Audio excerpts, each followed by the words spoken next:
That would be very awkward. Like, do a whole episode and just none of it's recorded on Twitch. Like, well, I hope we get it where we need it. Oh, well. All right. What are we looking at? New York? Sure. I mean, I guess we could do London. Could do London. We could do we could do Tokyo if you really want. It doesn't matter. All right, screw it. Let's do Tokyo time. We'll start at 45. Okay, so I clap at 45. Is that what I do? 45, 47, 49. 51. We'll stop at 51. 4 claps is good.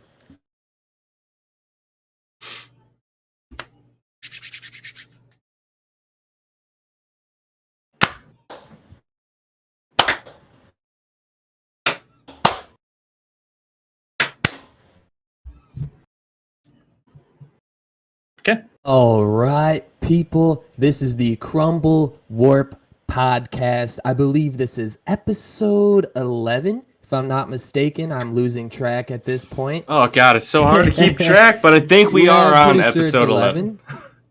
And we're here yet again, not knowing what we're talking about. It is your host, Tony Giglione, or Anthony. And we got my co-host, as always, on here. Richie K, a.k.a. Capitan Winkster, in the building. Winkster. And we have a guest on that I personally probably haven't talked to in about probably 4 years, maybe 5. I think maybe. I don't know. I might have reached out to you when I did my first gig in Florida, my new job, didn't I? That's right. Yeah. I think we never met up, but I reached out to you. No, we didn't. Well, because I was in Orlando and locked in a room essentially for 24 hours. That's true. Yeah. I do recall that. Yeah, I do remember that. It was 2016, 17. Yeah, I was going through X issues. Yeah, it was 2016 for the DNC for that election, and we were doing friggin' electronic voting for them. Is what we were doing. And I literally, my flight got delayed, and I got into Orlando, and the sun was already down. So I woke up at 5 in the morning to start their freaking meeting, and their meeting wasn't done until 2 o'clock in the morning. I had a flight at 5:30. I went to Florida and I didn't see the sun. There was no sun in Florida for me. I think that's a first. But that's probably the last time I even reached out to you. It's been a while. Yeah, it's been a long time. Well, before we actually get our guest's name, because we still don't have that, Anthony actually hit me up yesterday and said, hey, I think it'd be cool for so-and-so to get on. And I was like, yeah, I'm just double checking right now. And then I texted you. Oh. So wait a minute. So this was a kind of a future plan, and then I got notified shortly before? The day before, and I'm glad you were prepared. I feel like I might be prepared, but something tells me I'm okay if I'm only somewhat prepared. Oh yeah, 100%. Yeah. Oh yeah. I'm never prepared. As you can tell with the name, Crumble Warp, it's a podcast about nothing. Yeah. Right. I'm expecting deterioration over time. Yes. Already. Beer sets in. Our listeners still don't know your name. Well, I mean, some of them might. They know what you do. A few. Well, they know one thing I do that I haven't done in 3 years. So, all right. So my job is a complicated thing. We'll talk about that later. Well, you're about to talk about it. So, guest, please tell everyone your name and a little bit more about what you do for a living.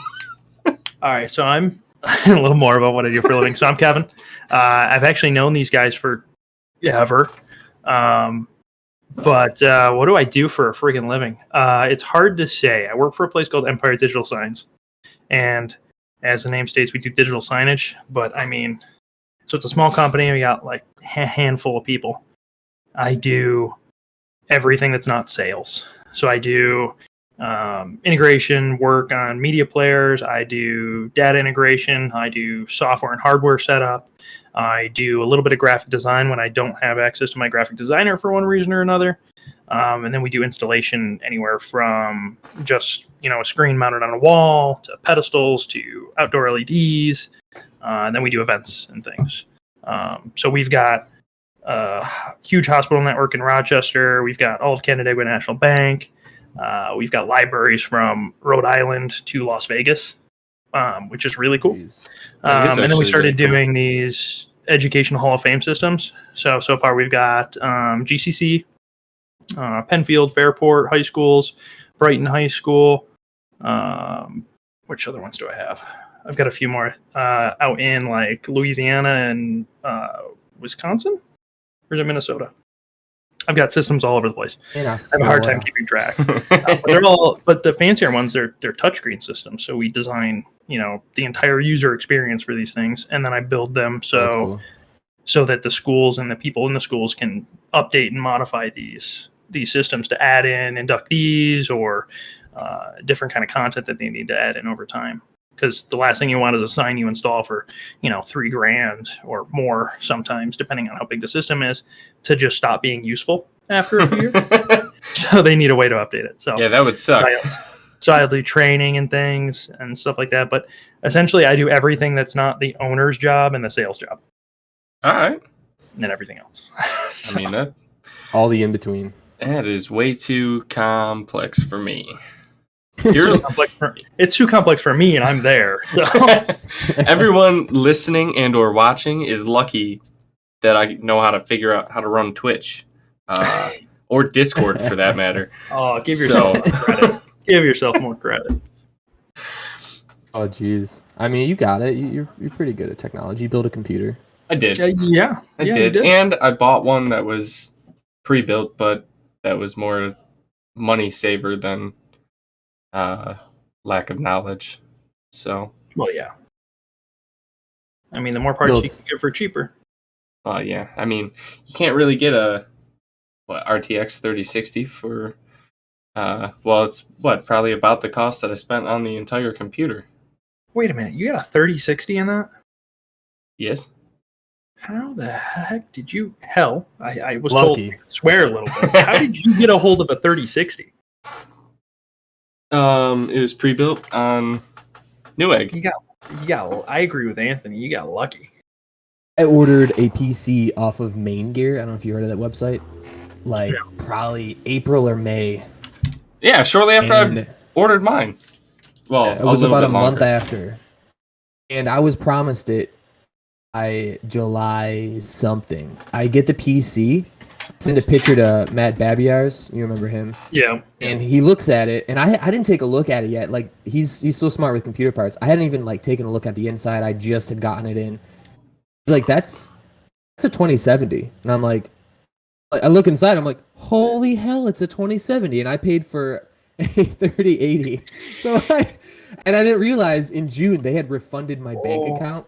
For the $500 for the they told me, they emailed me, and I just didn't check my email. So I got this $400 to $500 back, and I didn't even realize. You didn't even notice. Huh. And I was like, you know what? I don't want a 2070. So I was like, I'm just gonna send this back to them and get my full refund, which they let me.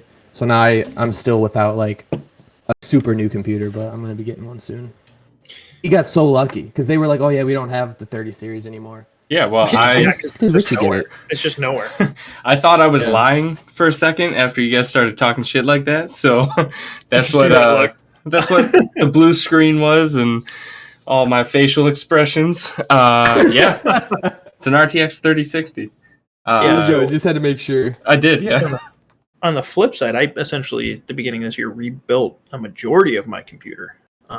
So I've got an i9, a 2080 Ti, and 64 gigs of RAM in it now. So it runs like a dream.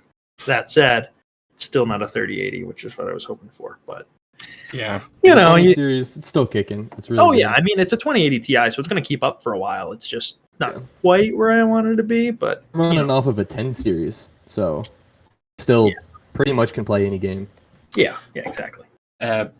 Thanks to Kevin, my wife's computer, which I built, has a GTX 1660 Ti. 1660 Ti, yep. Yeah. Yeah, that was my old one. But, I mean, once I pulled it out, I mean, it's hard to resell, computer cards. Lower-end computer cards, especially if you're in, 3 series back. So, Yeah, that's fair. I don't want to just lay around, and I hate the idea of it not being used. Well, it's getting used. Well, yeah, I'd imagine. Hold on, is she playing games right now? No. No. We did move her back into the den. We had some spatial issues in the apartment, so. Does that mean you've acquired the office full time? No, she's back in here. Oh, she's back. Oh, that's what you meant. The reverse. Okay. Yeah. Gotcha. So. Gotcha. A little crammed out there. I got you. A little crammed, and we cleaned out all the closets, so we needed a bookshelf of some sort to make room for other stuff, and the only thing stopping us from doing that was her desk, and there was a completely open wall behind me to put her there again. So, gotcha. Yeah. Well, I think it might be time for some beer. Think you're right. I don't know what that means. I got a doozy this time. Me too. Oh.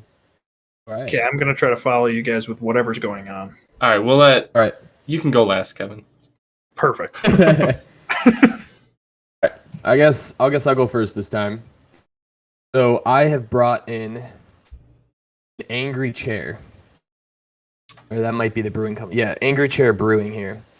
It's got a nice little skull face on here. It's all green, kind of looks like you're drawing a pentagram, summoning some devil shit worship. I don't know. Oh dear. And I figured since we were talking about IPAs before, and I hadn't really tried many IPAs, I was making jokes last episode about all the grass it tastes like, and I thought, what better than to have some more grass, but not only grass, some space grass.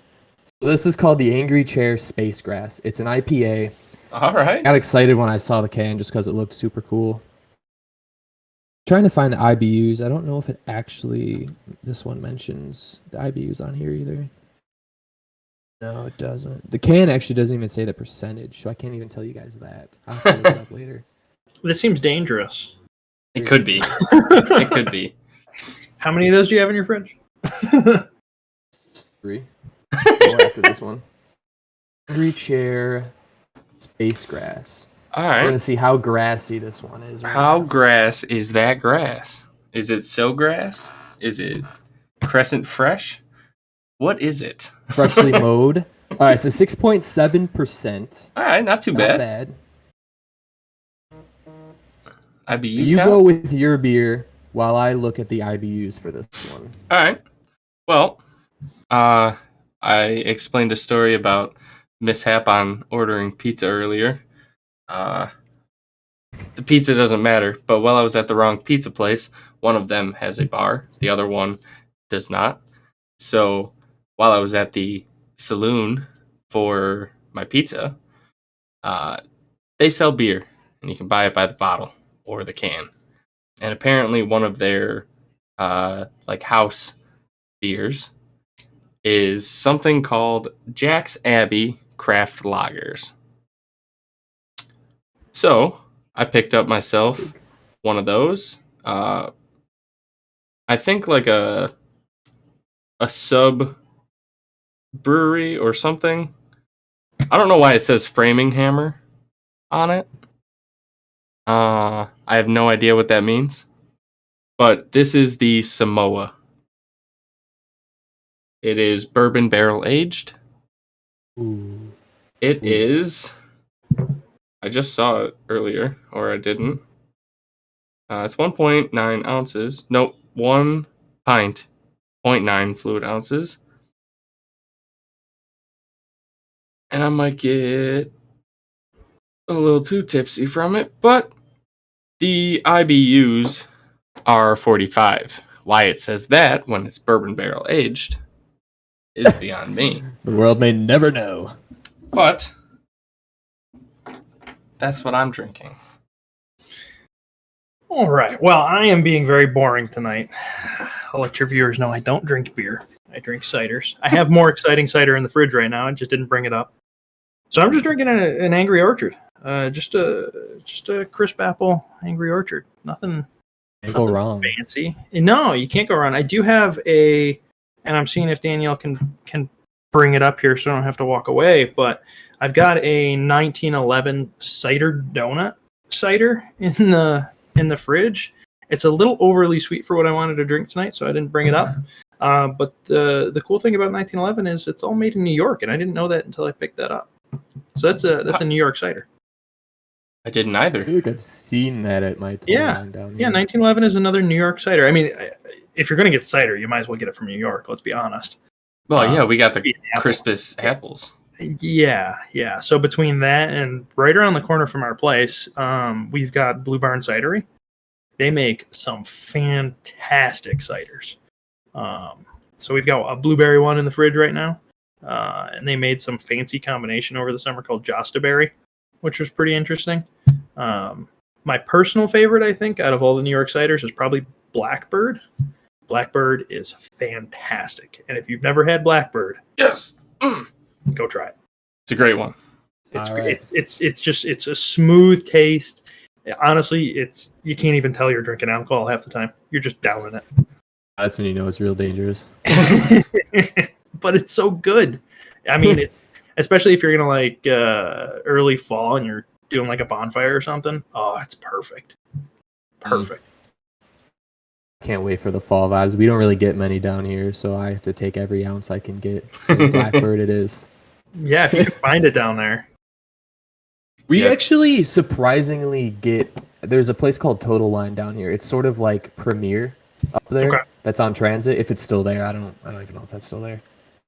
And Richie's shaking his head. Yes, I haven't been there. So I never lived Buffalo way. I never went that direction. True. Yeah, I did a lot because of the beer. For sure. And they get a lot of imports from New York. Like Seagram's is all up and down that store. And there's quite a few others that, like, I've seen a couple beers that Richie actually had on the show that were at my golf shop here in New York. Yeah. No, Hourglass Brewing is there, and the other one that you mentioned, the one Three Heads, I think it was called. Yep. Yeah, they got some down here too. Three Heads is local, isn't it? Yeah, it's Rochester. Rochester, yeah. Yeah. They actually supplied the Nelson. A beer I rated and reviewed a couple weeks ago. For actual beer drinkers, not somebody who doesn't like any beers, but for a beer drinker who isn't a fan of an IPA, it's one that I would still recommend if you don't like IPAs. So, I say that Oh, sorry, was I not already supposed to be downing this? I'm sorry. Oh, you're good. Just need to capture for the beginning opener. Gotcha. All right. So, what would you say, in your opinion, is your favorite cider? Like, if you had to pick a cider, unless it's Blackbird, but if you had to pick a cider, I mean, Blackbird's pretty high on the list. There was one. I went to a steampunk cider fest towards Middleport, in between Rochester and Middleport. What the heck was the name of the orchard?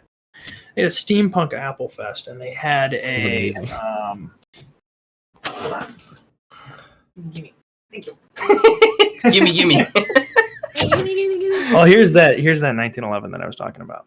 That's a great one. I'm gonna open this real quick. Hold on.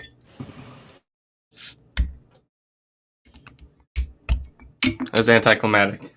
Yeah, that was not as exciting as I thought it was going to be. Yeah, it's handcrafted in New York, so that's awesome. Yeah. So they had a steampunk cider there, and I can't tell you the brand. But it was wonderful. And then down at Watkins Glen at the racetrack, they have a wine fest every year. Obviously not last year for specific reasons. But they have a wine fest every year, and they had a Hogshead spiced cider. And I think out of all the ciders I've had over the years, Hogshead spiced cider, which is the Finger Lakes area. Wonderful. Hands down, probably one of my easily in the top 5, maybe top 3 ciders that I've had. I have heard and had a couple of the Hogshead. They are great ciders. I just had a great one when Felicia and I were down in Keuka from Abandoned Brewing. We talked about that. Yeah. Another great... It's a brewery, but they do also have But they do ciders. cider, yeah. And those were also amazing. This smells so good. It smells like Angry Orchard. You know, that's one thing I gotta say, though. There are some beers that I love the smell of, but it's kind of like coffee for me, right? Like, I love the smell of coffee. I love it. The smell of coffee is wonderful, but I really don't like coffee. You just gotta add more milk and sugar. The better the coffee smells, the worse it's gonna taste. Is that what it is? I mean, I just don't like coffee in the first place, so 100%. Put coffee in front of me, I'm not going to drink it, but he's going to sniff the shit out of I'll it. Sniff the shit out. You put it in front of me, man, I'm going to be like hits a coffee right there for me. There's a coffee shop in Jacksonville. Well, not a shop. Let me rephrase that. There's a coffee factory in Jacksonville, Florida, and me and Baptiste went there for a concert a couple years ago, and before COVID, and we walk. This thing is just one block, but you can smell the coffee for the next 5. It's amazing. I'm in it's just heaven. so amazing. And I wanted to go in because they have like a little front shop, but by the time the concert was over, it was already closed. So I was a little sad about that. But concert times. What can you do? Right. So I don't want to sidetrack the conversation too terribly long, but Baptiste is still in Florida? He's in Sarasota, Florida still. Okay. The land of retirees. Yeah, why is he? That's kind of a weird place to put himself. Yeah, it's where he found a job, and he's been at that job for like 5 years now, I think. It's been about 5, 6. Since he moved down there. Mm-hmm. I thought he was down there earlier. Oh, no, did he go to school down there with you? Is that what it was? No, he went to Vermont. Came down in 2015 or like the end of 14. He came down beginning of 16, I think, but he was in Vermont before that. Yep. Right, yeah. Like finishing up his degree, so he's been gone for longer than I have. It's true. Yeah. It was a sad day on my part. Both of my friends left me. But the good thing is there's a gentleman and a couple gentlemen who came up with the internet, so it's true. Yeah. Yeah. Speaking of the internet, is them. You know what I found on the internet today? Oh, geez. A little bit of everything? A lot of bit of everything. One of my favorite things that I found so far is an actual OSQ website. Obscure Sports Quarterly. Pepper needs new shorts, guys. Let me tell you, they have a real fucking YouTube channel. And they made up real goddamn sports for this shit. Like, oh my god. I somehow don't fully understand what's going on, and I feel like the need to look it up. Yeah, I'm looking it up right now. It's called, it's on thebrandedsports.com. There you go. So there is a hybrid chess boxing sport that was started back in 2003. It's designed to test both the body and the mind with 3-minute rounds alternating between chess and boxing. It lasts for 11 rounds. 11 rounds of chess or 11 rounds of boxing? Because I don't think I could put up with either. Combined, both. Oh, okay. Yeah, you alternate between, you do 3 minutes of chess, and then you go beat the shit out of the other guy. So we're going to stress your mind, and then your body, then your mind, then your body, and the first one that fails is going to be dead. Probably, yes. Where is this? I need to watch this. Imagine you get a few headshots in, they're not going to be good at chess the next round. Oh, right. I mean, the next round after 3 or 4 headshots, chess becomes mush. I believe that this lineup is from a couple of years ago, but on the real network, ESPN 8, The Ocho, it starts off by playing the actual movie Dodgeball at midnight. 2 a.m. is Sky Zone Ultimate Dodgeball. You got a spike ball tournament. You got cornhole. You got some world champion of ping pong Oh, that I'd watch. Yeah. The Saber Legion 2018 Awakening. I don't know what that is either. Women's flat track fencing? derby. Best of chess boxing. It was on at 5 p.m. in 2018. So if I look up, I'm just going to go to YouTube and look up chess boxing. How about that? that seems like it's going to be more productive for me to figure out what the heck we're talking about here. Chess boxing. Not chest. Chess. No, chess. Yeah, no. Okay. No, the World Chess Boxing Definitely- Championships, one of two, 13 years ago. They are straight up in like boxing gear playing chess in the middle of the ring. Yep. This is the most... This might be the... I'm going to say absurd, but I don't think that's the word I mean to use here. No, he means obscure. I mean, It's an obscure sport in the quarterly. Yeah. So I'm just going to scan through this really quick. Like, I just there's a picture of these two guys shaking hands at a chess table, and then there's another picture of them literally beating the fuck out of each other. The next picture. Yep. I mean, like, my new favorite sport. as your announcers, I mean, you've got to be versatile, right? Oh, man, you got to be announce- so hyped for one and then so quiet for the other. Right, but announcing chess is like Golf. yeah, it's like golf, and then you've got boxing, which is the opposite. Like, there's these guys, like, the crowd is quiet. The crowd of people here to watch boxing, they're quiet. They're quiet. What Watching happened? these two dudes play chess, Yeah. and then what? The bell rings, and they get up and start beating the shit out of each other. Ding, ding, ding. Like, hold on, Also- what's the transition on this? Oh no, it's a smooth transition. Okay, Yeah. I was really hoping it was just gonna be ding, ding, ding. They just stand And up. just start right up. That's what I was ready for. He gave him a right hook. Ding, ding, ding. Oh, that's it. Look at that rook go flying across the ring. Look, all right. He moves the horse to c4, and then moving the pawn to a5. He Ding, went ding, into ding. Oh, no. We're not finishing it. Hilarious. Yeah. So also, there was another weird sport that got started. Apparently, in every June in the Welsh town of Llanwrtyd, Wells,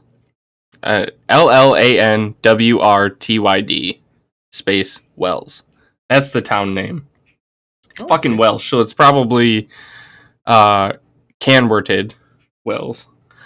I just heard some Jimmy Carr was talking about Yeah, you something like that. The two L's is pronounced with a C.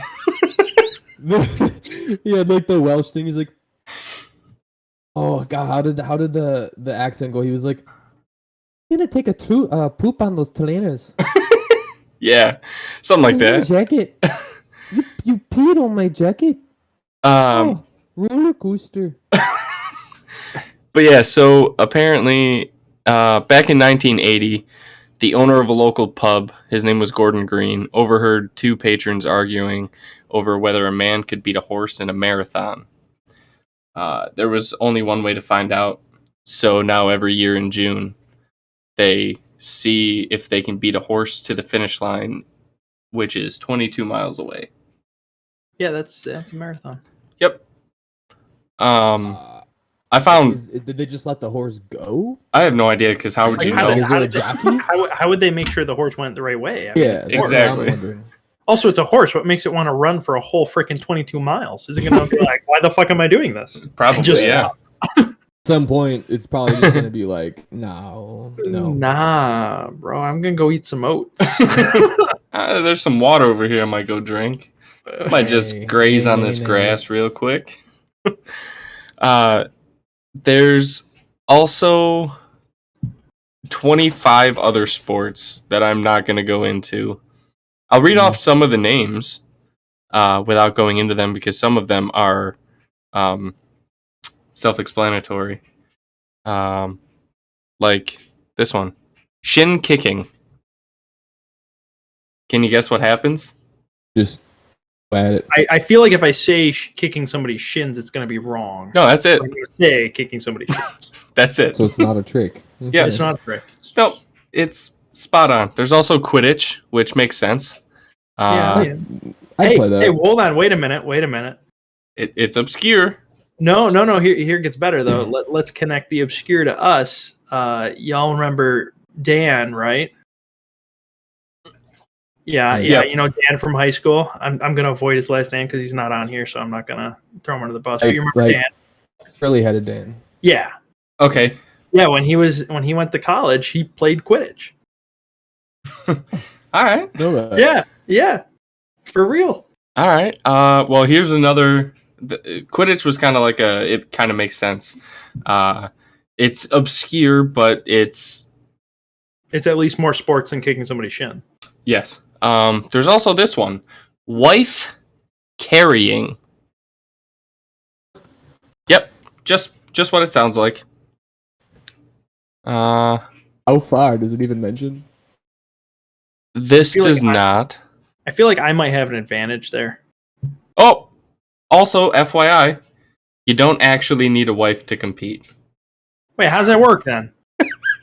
What are the rules in this thing if you can't, you don't have to be married to... All right, well, according to the Wife Carrying Competition Rules Committee, there's a whole ass committee.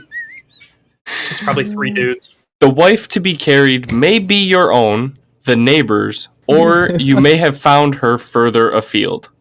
She must, however... It has to be a wife. Hold on a minute. Hold on. Somebody could drop their wife, Further... and you could scoop her up. Further afield? What do you, like, walk out your door and go, I'm crossing that field today. There's for sure a wife over there. There's got to be a wife over there. Oh, no. The quote-unquote wife must be over 17 years of age, though. Okay, well, at least we're there's keeping standards. it legal. Yep. Yeah. Yeah.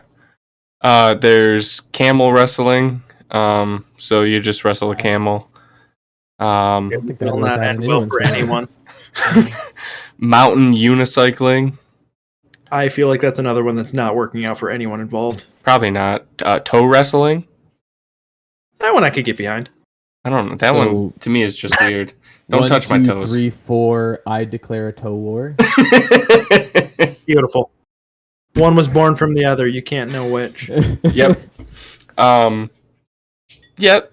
It is common courtesy for each player to remove the other player's shoes and socks prior to the match. Oh, you have to. Oh. No Oh, thanks. Man. I'm gonna pass on that one. We might be getting a little too cushy with that kind of sport. I might stay away from that one. Yeah. And I've shared bunks with people in airsoft before, so I know about too cushy. I don't know how this one is actually a sport. But if you tell a serious, honestly, we should get Cameron into this one. Mustache growing. It's a sport. What do you show Just- up day 1 and shave, and then day 30 you see where you're at? I don't know. It's admitted. There's no rules for this one. It's admittedly tranquil. It says. Have a mustache to enter. I could always use some tranquil sports. You know? Yeah. If this website ever gets around to it, we'll explain why in our list 25 ways to end someone's life with your beard. Oh. That's apparently an article that they may or may not write or have written. So. Oh. Yeah. I can see that we're all fairly facial hair endowed. Yeah. Yes. You know, not too bad. This is not too- actually, this is my first beard that's been this long. I'm really excited. Yeah, this is about as long as used to shave. Hello? This is about as long as it gets. Yeah, yours is just. Well, yeah. There. He just lets it go. And mine's, it's getting there. It's got some length, some girth. Some girth. Speaking of girth, the girthier you are, the harder your belly flop will be. I don't like this conversation. What? Yeah. That's one of the next competitions. Okay. Oh. I was confused where that was coming from. Yeah, no, belly flopping. Oh. I already talked about man versus horse. Salary, You know, could be putting it like that way, it sounds way 500,000 a worse. year Yeah. would never belly flop. You pay me 500,000 a year starting salary as an athlete, and I would never do it. Hey, have you ever done it on an accident? Yep. It sucks. Yeah.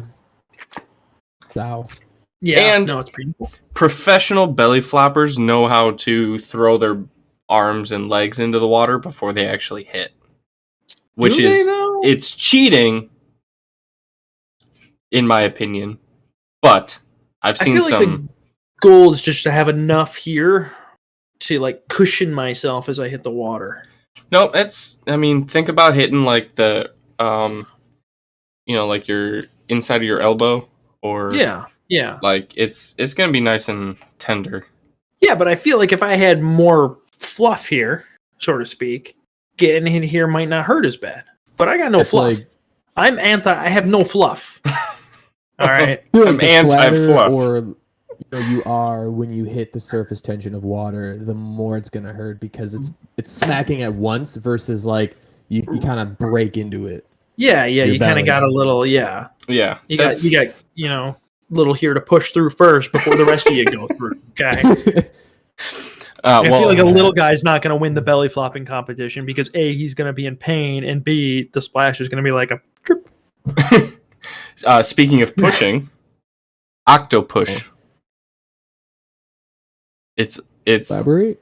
it's underwater hockey, but instead of a hockey stick, it's like a little shuffleboard slider. It looks like a blade, they say, but it's underwater hockey. You have to be able to hold your breath for a long time, and you just push the puck. They just use like scuba gear. I mean, that's cheating. Price, I guess. Also, Be expensive. that's probably true. I mean, you're talking about. sport. I've got Did they say the countries where these sports exist? some of them. What about that one? The underwater hockey. Is that like a Australia. It's summer? gotta Is be that like- a summer Canada thing? Into Australia, it's gotta be. Yeah, no, that one does not say that. That's sad. Yeah. I feel like Canada's really missing an opportunity to really acquire their sport in all forms. Well, I'll tell you what country is owning their weird sport, and that's Switzerland. With snow polo. Snow polo. Yep. So it's like polo, but in the snow. Yep. Okay. Oh, underwater hockey. Actually, a lot of these are almost identical to what their fucking name is.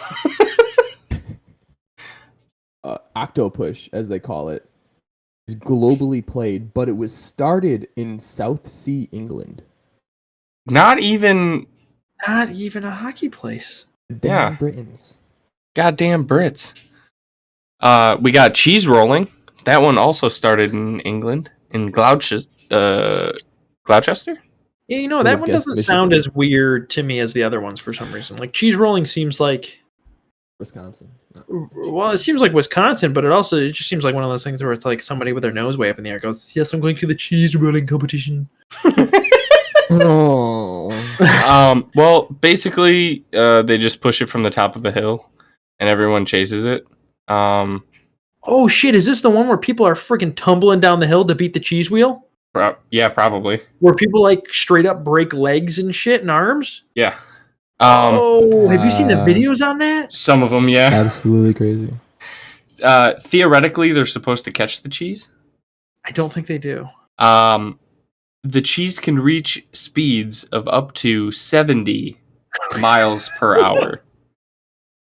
So basically, it's whoever crosses the line first wins the cheese. So I wonder if ever in the history of ever has anybody caught the 70-mile-an-hour rolling wheel of cheese. Oh my god. Because you must have been hauling ass down that hill, man. You had to have gotten a jump at the start, man. Right. Dive down the hill. Oh.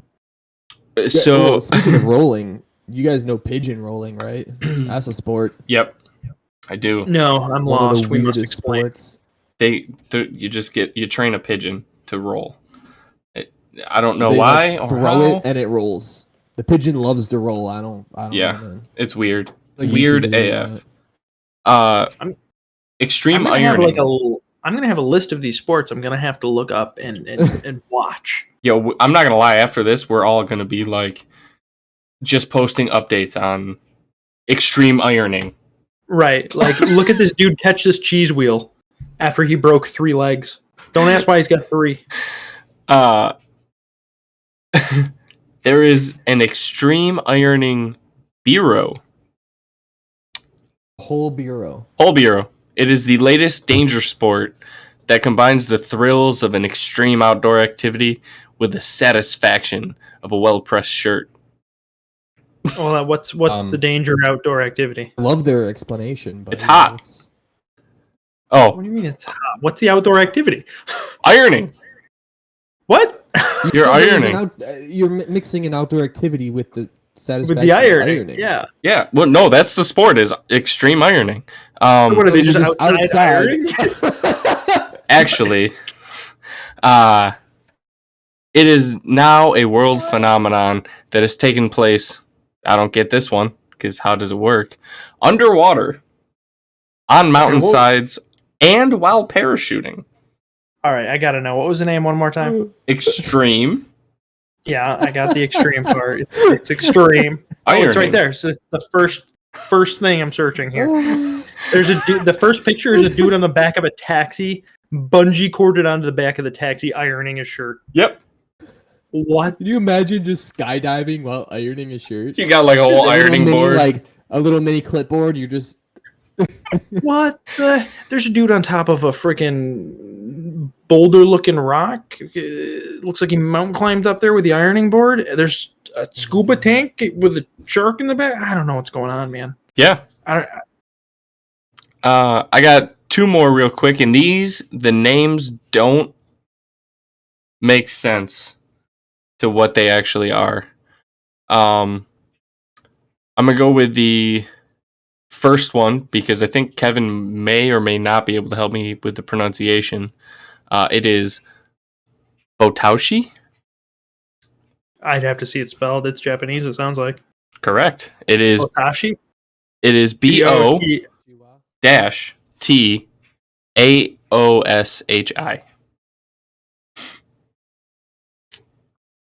SHI. So it's Bo Taoshi. Botaushi. Yeah, it means pull down. Hmm. And according to this article, it's intense. Okay. Each team has 150 people that are divided into 75 attackers and 75 defenders. The goal? jeez. Knock down the other team's pole. Oh, yeah, I've seen this. This is a really, really intense sport, actually. Knock down there what? Pole. So, Just a pole. right, Yes, yeah. but it's kind of like a little more complicated than that because the only reason the pole is standing is because of your team. Your team is essentially holding the pole up, and there's somebody on top of the pole. Oh, Okay. God. Right. Wait, what And happens if they're- it knocks over? That's what they're trying to do. They're trying to knock the dude off the top of the pole. Yeah, So in order to knock the dude off the pole, you got to push over the pole while the whole team's trying to hold it up. So you've got like 100 dudes below you trying to hold this pole up while there's one dude standing on top of it trying to make sure it stays up. So this dude on top, is he like grasping with his arms, or is he standing? So it's like a flat on the top, and then there's another like little pole sticking out of it. And he's hanging on to it, and he's trying to lean it against them, trying to push it over. all right, that makes a So lot more he's up sense. there he's up there as a last resort, like lever to try to get it going. So if it does fall, what's he He's do? still up there. I mean, they just yanked him off. Oh, is he like attached to something? He's like standing on top of it, and they just pulled him off. All right. Yeah, so it's like 200 people in this giant ass dog pile just pulling at each other. Did you guys know Extreme that tug of the war.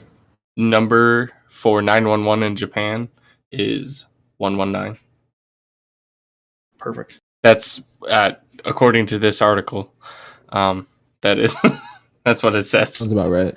Isn't it like 112 or something in the UK? I don't know. I've never been there. I don't know. I just like 911 or 119. Yeah, it's 112 in the UK. Oh, all right. Actually, it's 999 and 112. Ooh, 999. So 999. Makes things faster. Yeah. Oh, 112 definitely makes things a lot faster. I mean, that's right yeah. next to each other.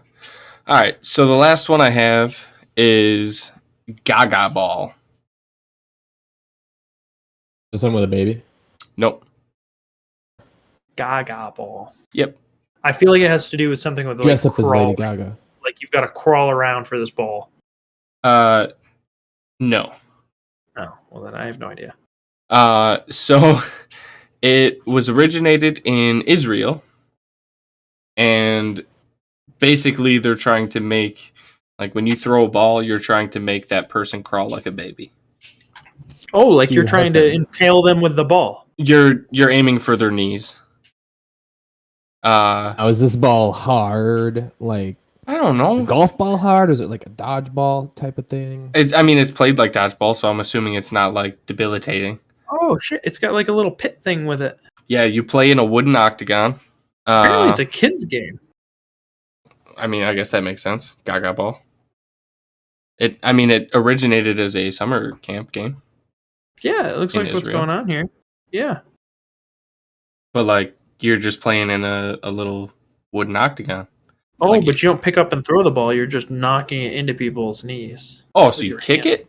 it? Well, no, you Oh. kind of lean over and roll it with your hands. From what these kids are doing, Maybe it's they're probably very just much a uncoordinated. summer. Well, yeah, maybe not. I mean, maybe if I look up Gaga Ball like league.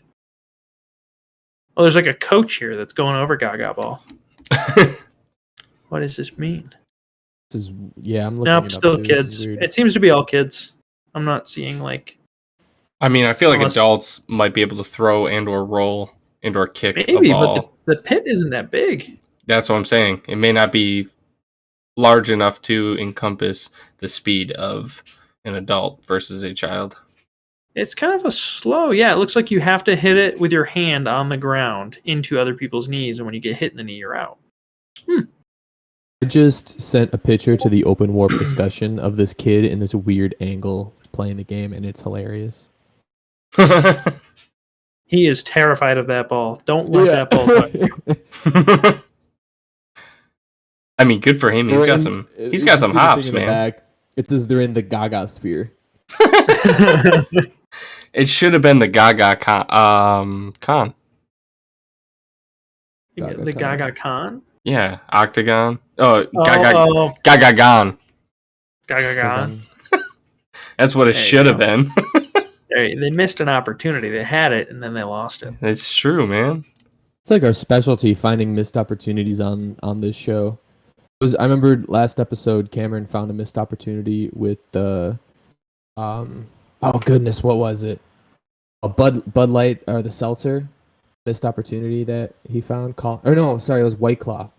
Instead of the low calorie White Claw that they named it, he said Light Claw. Yeah, He didn't name it that. it's true. Light Claw would have been way better. It's So definitely a little better. more catchy. Instead of White Claw, 70 calorie. What? It's a mouthful. You know, there's teams and teams of people that come up with that shit, and half of it's awful. Yeah. Like I'm talking, Bad. you've probably got 15 to 20 people that come up with that kind of stuff. Yeah, and it's a shame they don't have me and or Cameron or Have you guys, Anthony or you. you guys ever watched Ryan George before on YouTube? Ryan George is wonderful. He's hysterical. Okay, all right. I'm glad you know who he is. Have you seen the one where they're at like a board marketing meeting and they come up with names of fruits? Oh, yeah. That was a few Yeah. months ago. Yeah. Oh, Yeah. it was so great. Oh, like he holds up a picture of a blueberry. It basically is Richie for context. It's like reading the names of the first things, basically. Yeah. So Oh, it's like okay. each What do we episode's call this? different. All right. So he holds up a picture of a blueberry. He's like, "All right, what are we calling these blueberries here?" And then one guy across the room's like, "Oh, I know, blueberry." Come on, we gotta try harder than In context, just before he held up a picture of an orange and was like, "What do we call this one?" He goes, "It kind of looks orange." Go with orange. And he's like, Go on, "Call Orange. color team. Color team. Well, they're trying to name this fruit, orange-looking fruit, in orange." He's like, "Oh, and Yeah. right, so orange it is." It was so good. So All good. right. If you guys don't know him, Ryan George is great for a wonderful laugh about otherwise obscene things. Mhm. You heard him. Cameron actually just Fucking look him up. showed it to me. Yeah, look a him couple up. weeks ago. Subscribe to him. He doesn't need the boost, but have the boost of how many ever people are watching. Go watch Ryan Shout out George. Ryan George. Let's see if he gives you guys a shout back. That'd be great, actually. Just let him know where you came from. Yeah. If you get top comment, come back here and tell us. Yeah, please. All right, so we had actually talked about horses earlier, and I want to kind of go back to that. Oh man, you should have told me. I'd saved that one for last. Well, to be fair, I didn't tell you what I wanted to talk about. I didn't tell you. Transition. Yeah. This is gonna be an animal transition, and I want to go back to the horse thing, because I want to talk more about animals.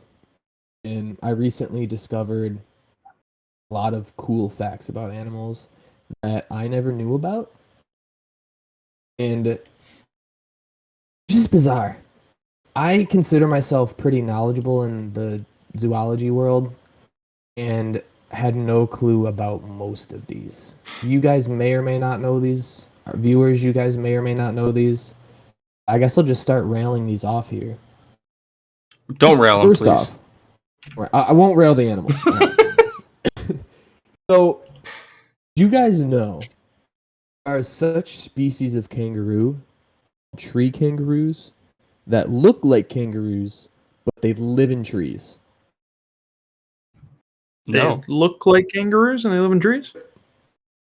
They're in the Queensland side of Australia, so that's the western side where there's pretty much nothing. No, tree kangaroos sound terrifying. Actually, really cute. Yo, They're smaller and less muscular than kangaroos on the ground. yeah, but still, can you imagine a kangaroo like swinging down by its tail and just like popping you in the face a couple times real quick? Luckily, the tree kangaroos don't do that. They're not like the muscled out, Oh, Apparently good. I had- that real kangaroos are. I must have had like a lapse of my brain skipping there, but I didn't realize you said they're literally named tree kangaroos. Pretty sure that's their name. I don't actually know what their scientific name are. Well, look, I looked up tree kangaroo and it freaking came up, and they're adorable. They're adorable. Yeah. I don't know what they're like. Marsupial day photosynthesis. Adorable is what they should be called. It sounds right. They're a little derpy looking from the front, but pretty dang adorable. And if you look up, they're like babies. They have pouches like actual kangaroos, and the little babies coming out the pouches is so adorable. They're very cute animals, His face. right? It's so cute. He It's does like look a little cuter derpy. version of like a real kangaroo. He looks a little derpy, but he's adorable. Like the picture I'm looking at right now, he's got like a lazy eye, Yeah, But it's like their eyes are a little too far apart when looking at the front of them. but he's like smiling. He's got a little baby underneath him. Adorable. All right. We'll stay in Australia for this next one here. Actually, we'll stay in Australia for a little bit because they got all types Weird of weird shit. stuff. Yeah, we don't know about a lot of those because we're American and uneducated. This is true. I the rest of the can't world. fault either of those. Either of those So- comments are probably true. Do you guys know that male koalas don't have just one penis, but they have two penises? And then it gets even weirder from there. 4 Female testicles. Koalas, no. Damn. Oh, I'm sorry. I mean, maybe. I actually don't know. They might have 4 testicles. You're Female lit- koalas have 2 vaginas. Oh, so it's for the experience then. It's not just for the hell of it. And they pee on themselves. with Ooh. 2 penises. Well, yeah. One goes I up, feel one like- goes down. I don't know how it works. But I don't didn't really look know that far how into it. I to- didn't want to. Have you learned about as long as we're on the topic of animal penises, have you heard about a duck penis? 9 inches and corkscrewed. Yeah. Yeah, exactly. That's a It was thing. 9 feet. Or Yeah. No, it's No, 9 inches. No, 9 inches. Is it 9 inches? Oh, Yeah. someone Yeah, told me it doesn't need to be 9 foot. He would. He might. It's like wrapped kill, up though. Might kill a female duck Yeah. at that point. Corkscrewed. But yeah, it's Corkscrew. kind of corkscrewed. Barbed. Oh, and barbed. Is it barbed? Yes. I don't know. All I know is it's terrifying, You can't get away. and the whole reason is because male ducks are cruel as shit. Just rape the females, right? Yeah. All yeah. ducks are cruel. Right, but that's why they developed that way, because male ducks are Assholes. more or less. Yeah, right. So the female duck was like, "I'm gonna make a really complicated vagina, and we're gonna have screwy ass screw dicks, apparently, because fucking evolution." I'll figure this one out for evolution. The female ferret goes into heat. She needs to have sex or she's gonna die. She doesn't have sex and get impregnated while she's in heat, she will die. Mating season, basically. So they need to find a partner, or the female ferret will indeed pass away. Plus, of course, I don't know if spade is the right word for a female ferret, but if you Yes, Neuter. Neutralize that. neutered is male, Neuter and them. spayed is female. Yeah. Yeah. So if you spade the female ferret, bypass that process. But the way that the reproductive system is set in place, if they do go into heat and mating season, they don't have sex, they will die. It's so interesting. I have a question. I'm assuming you didn't look this up, so it's just an off-the-wall question for any listener to chime in. When does mating season start for them? Like, do they have to hit a certain age, or is it like He's asking Certain for a age, friend. yes. And you don't start reproductive cycle until a certain age. So Asking for a friend, that's Richie. yes. no, just general curiosity. Need to know that cycle.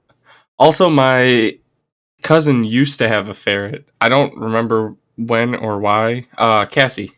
Both of Oh. y'all know her. She used to have a ferret, I believe. And I don't recall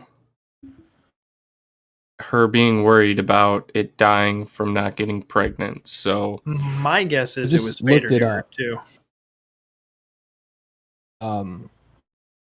Female ferrets go into heat and are not spayed. They can develop a severe and even life-threatening anemia. This is a normal occurrence because the estrogen can cause the bone marrow to stop producing red blood cells, thus suffocating the ferret. Oh, so it may happen, but most likely is going It's to. a normal occurrence, so it's I don't know maybe 50-50, like I don't know the percentages with this, but so long story short, you don't have sex, you don't breathe, and you die. Yep. That's fucked up. That is Anemia. fucked up. I'm glad I mean, humans you're aren't like that. You're breathing, you're just not getting oxygen to your blood. Yep.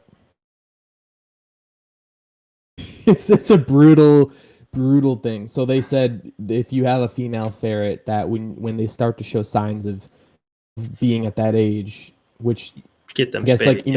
with like dogs, it's like probably 8 months with females. So whenever a ferret happens, get them spayed or have them have sex. Or have them have sex. Either one. Find them a man. They need it. Yeah.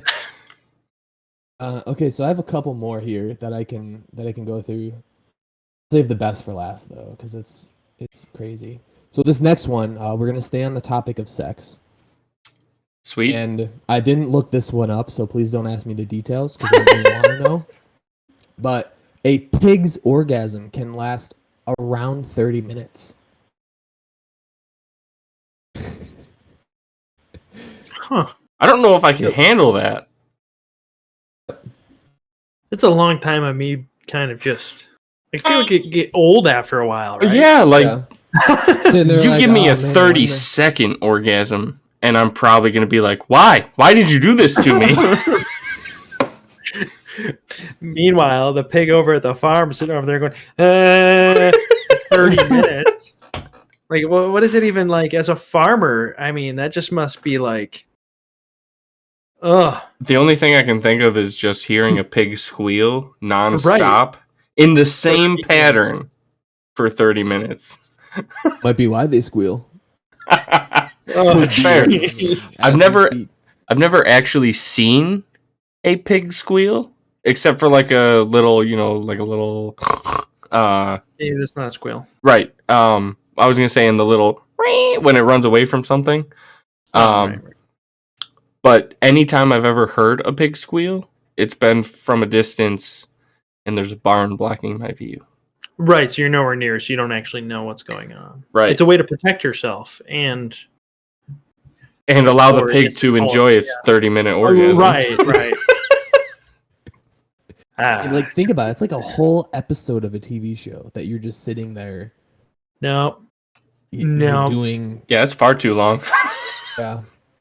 Even the best TV show, you can't sit for 30 minutes. Like, there's no way. I can't sit still for 30 minutes. I'm moving. I'm doing something. Now, imagine me being all sorts of preoccupied. Like, am I just walking around, like, convulsing and... Again, that's why I didn't look too much into it, because I just didn't want to know. that's one you might need to avoid. You don't need. Scratch the surface, and then that was it. Yeah. Meanwhile, the pigs are scratching something else. All right. So this is the last one that is somewhat sexual, productive wise. Painted turtles survive winter by breathing through their butts. That's talent. I did hear that, actually. So, Yeah. so do they just stick their butt like up in the air or something, or is it? I have no clue how it works. He also I feel didn't like look the- this one up. I feel like the logistics of breathing through your ass might be painful. I mean, Could be. I feel like it's either one thing or another, and I have two explanations. It's either the way that you can make yourself burp, which I know is coming out of the spot you're supposed to breathe in, but you swallow the air, but you do that from your butt. Or it's like Cartman in South Park when he eats all of his food from his butt and then pukes it out. Cartman's a turtle, is what you're saying. I think that's what we're getting from this conversation. At least in one episode, Cartman was a turtle. All right.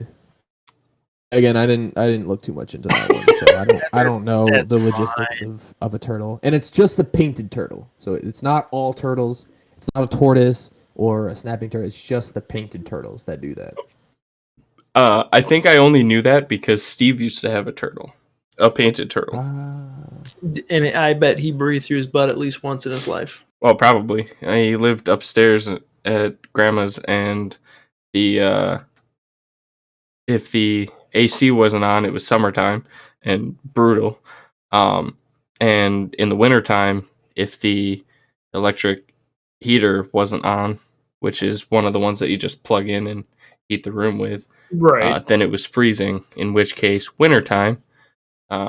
So yeah, I'm pretty sure I learned that way back in like 2nd or 3rd grade when Steve had his turtle. Nice. I could be wrong, but I have heard that before. So that's my experience with a painted turtle. Again, I didn't know any of these. This is all news to me here. I've enjoyed all of them Too. to various degree. The koala one and The koala one pig was a little one. rough. Yeah. Yeah. Alright, so this one's a little cute. We're gonna deviate from the raunch that we've just had. Did you guys know that? I mean, Tasmanian devils, right? They're known for being vicious. They've grown to adulthood. They're known for being. Actually, should have stuck this one in with the Australian ones, but I didn't. Yeah. I forgot this was on the list. They're like little tornadoes, right? Oh, that's just the one from Looney Tunes. Oh, dang. As. He's one of a kind. So baby Tasmanian devils make lifelong friendships. You're in the wild, and a baby Tasmanian devil, when it plays with another baby Tasmanian devil, they bond. They're bonded for life. So if they see each other in the wild again, Tasmanian devils are known to attack each other. They're not like wolves or dingoes. They're not like that. So they're known to attack each other. But if they imprinted basically, I guess, on each other, they won't attack each other. One of them peed on the other one, just like in Twilight. Oh God! Jacob peed on the baby. Yeah, I thought that was cute. You know, It is, yeah, absolutely. Yeah. That's one of the cutest things I've ever heard. Yeah. It gives me faith in humanity. I'll tell you that. Humanity. Tasmanian tiger has given him faith in humanity. Yeah. I don't know if humans work the same way. They don't. They fucking should. If one thing I learned from cartoons, real life, or anime, or anything, honestly, is that if you're a kid and you have a friend, probably 6 out of 10 times that friend is going to be your mortal enemy when you grow up. Well, we've made the 4 out of 10 times then. Good job, guys. Yeah. I was gonna say we did it. We made it. Oh wait. Also, Anthony and I are gonna samurai sword fight each other. For the final episode of this. Yeah, to the death. So maybe we didn't make it. Maybe I spoke too soon. Episode 500, we will literally fight to the death. Fight to the death. 500. I think we're only on 10 right now. You said 11. 11. Sorry. You said 11. Yeah. I was paying attention. Sure. I will. Oddly enough, doesn't happen as much as it should. Oh man. Let's see. I got 2 more. Okay. This next one, actually, I'll just leave it at this one because this one's the coolest one that I found. But I don't know if you guys knew this, but there is a certain species of jellyfish that is immortal. Immortal. Never Never die. Never dies. What happens if Voldemort something eats syndrome. it? Do they become immortal? Oh. Is the jellyfish? Is that why the Sorcerer's Stone is not apprehendable? Because everyone's thinking it's an actual stone, but in reality it's a jelly substance? Substance. An immortal jellyfish. We've been duped! It is called Theroptis thorny. Starts its life as a larva, goes into the planula stage, then gets into a fertilized egg, and then, swims around on the seafloor.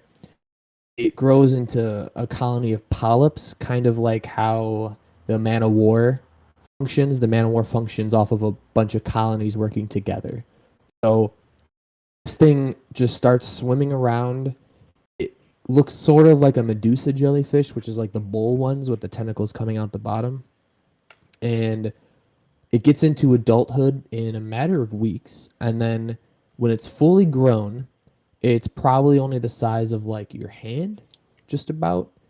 And That's pretty small. Main survival skill is when it's dying, it reaches old age, when threatened by a predator, if it gets into illness, what have you.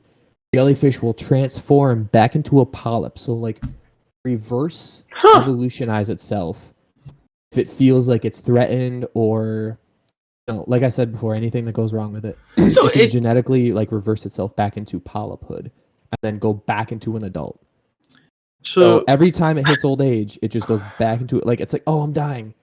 Boom, polyp. And it goes up to adulthood. Right, so essentially it goes, yeah, I don't want to die yet, so I'm gonna become a kid again. Yep. The only thing that can kill it is if a predator eats it. Yeah. So it's essentially immortal. Essentially. What even eats a jellyfish?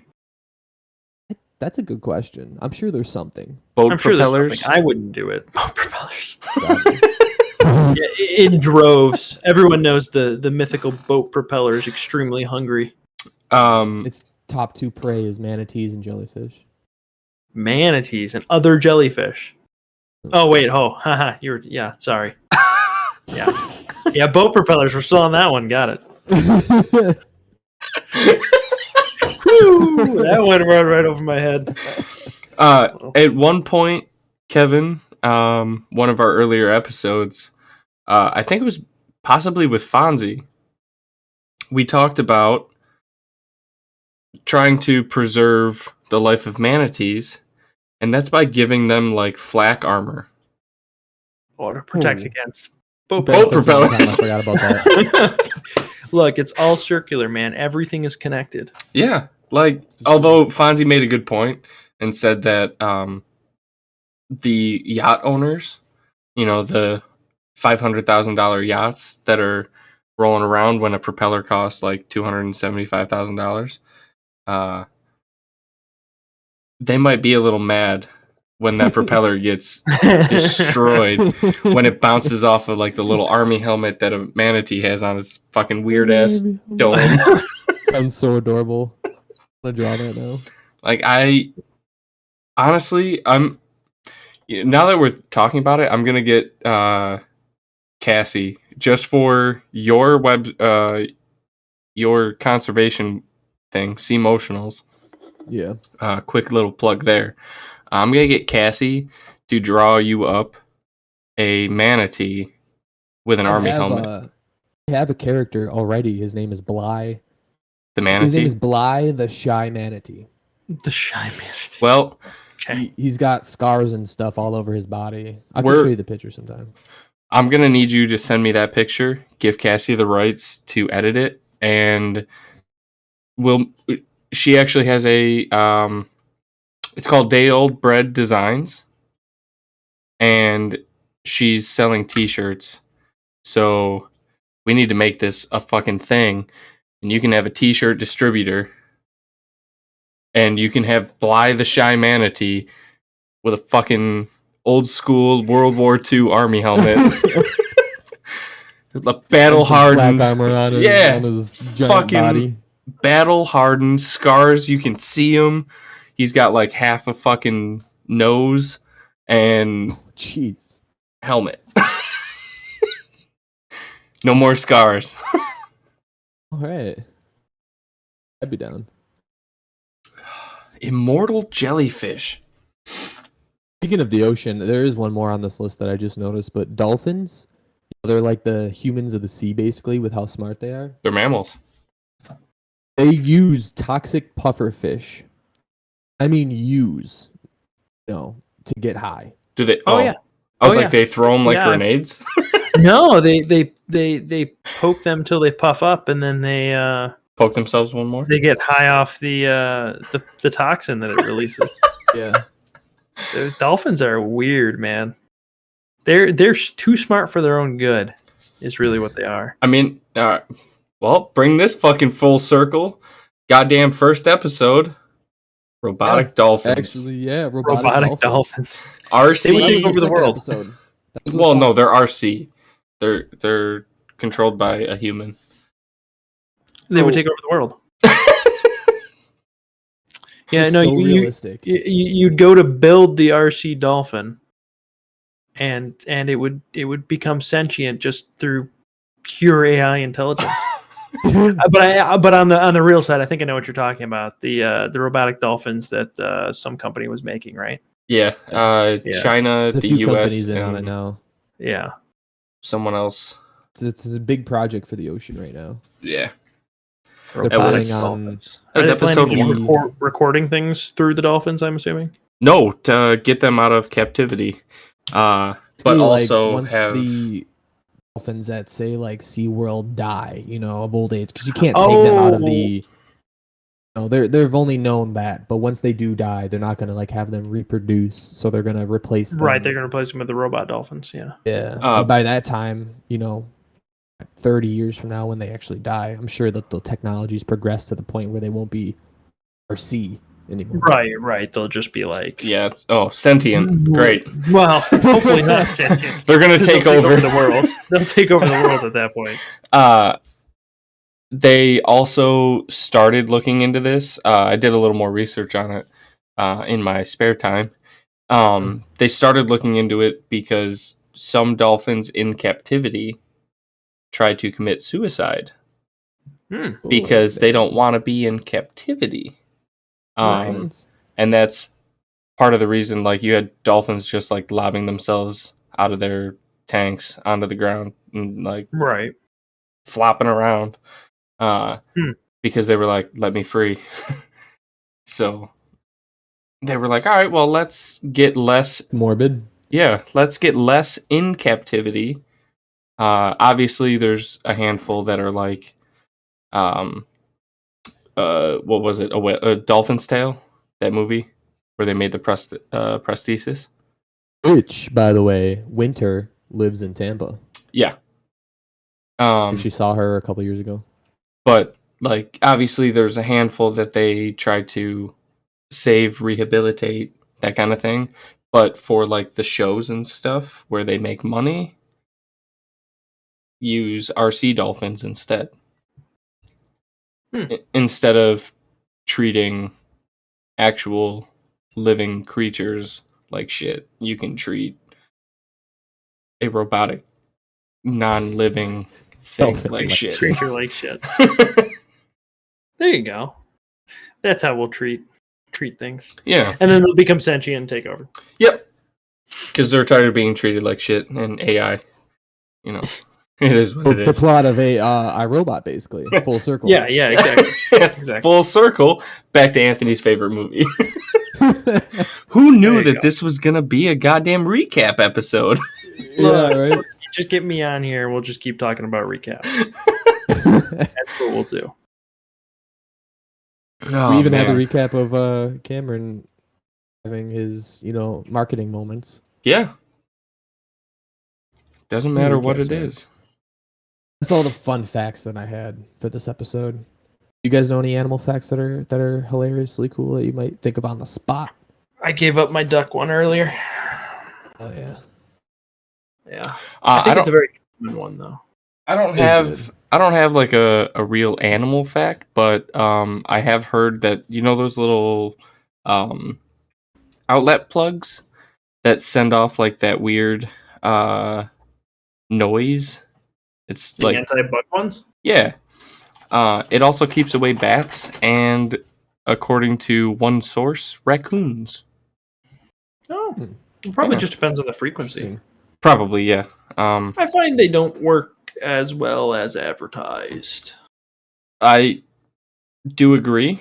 And that was my biggest thing. But this lady I know, one of her trainers bought them for his cabin and has not run into a raccoon problem.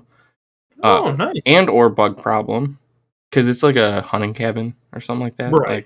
He's only up there every so often. And he used to run into raccoons, bats, spiders, all sorts of bugs and stuff every time he would go back up there. And he bought those, plugged them in. Apparently he leaves his electricity on all the time. And has not had that problem since he got them. Nice. So that's one way to get rid of it. Yeah. I say, do it at your own risk. I mean, I don't think there's any risk to plugging a little sound device that bings every once in a while. I guess, yeah. Danielle's grandparents have them, and they bug the shit out of me. They can't hear it at all, right? Oh. When I'm there, all I hear is... It's not like a constant noise? No, it's like every probably 30 seconds, maybe a little bit less. Man. Like a less frequent clock tick. Yeah, pretty much. All I could think of... it drones off into the background eventually, but, when you first sit down there, it's just like... I'm getting, like, crocodile flashbacks from, like, Peter Pan. Yeah. I always thought it was, like, some super low frequency, like, lower than a dog whistle No. hum. I mean, maybe some of them are. This one was just like, it is a pretty high frequency. It's not a very low tick. It's a tick that's high enough that they can't hear it. But they're also old.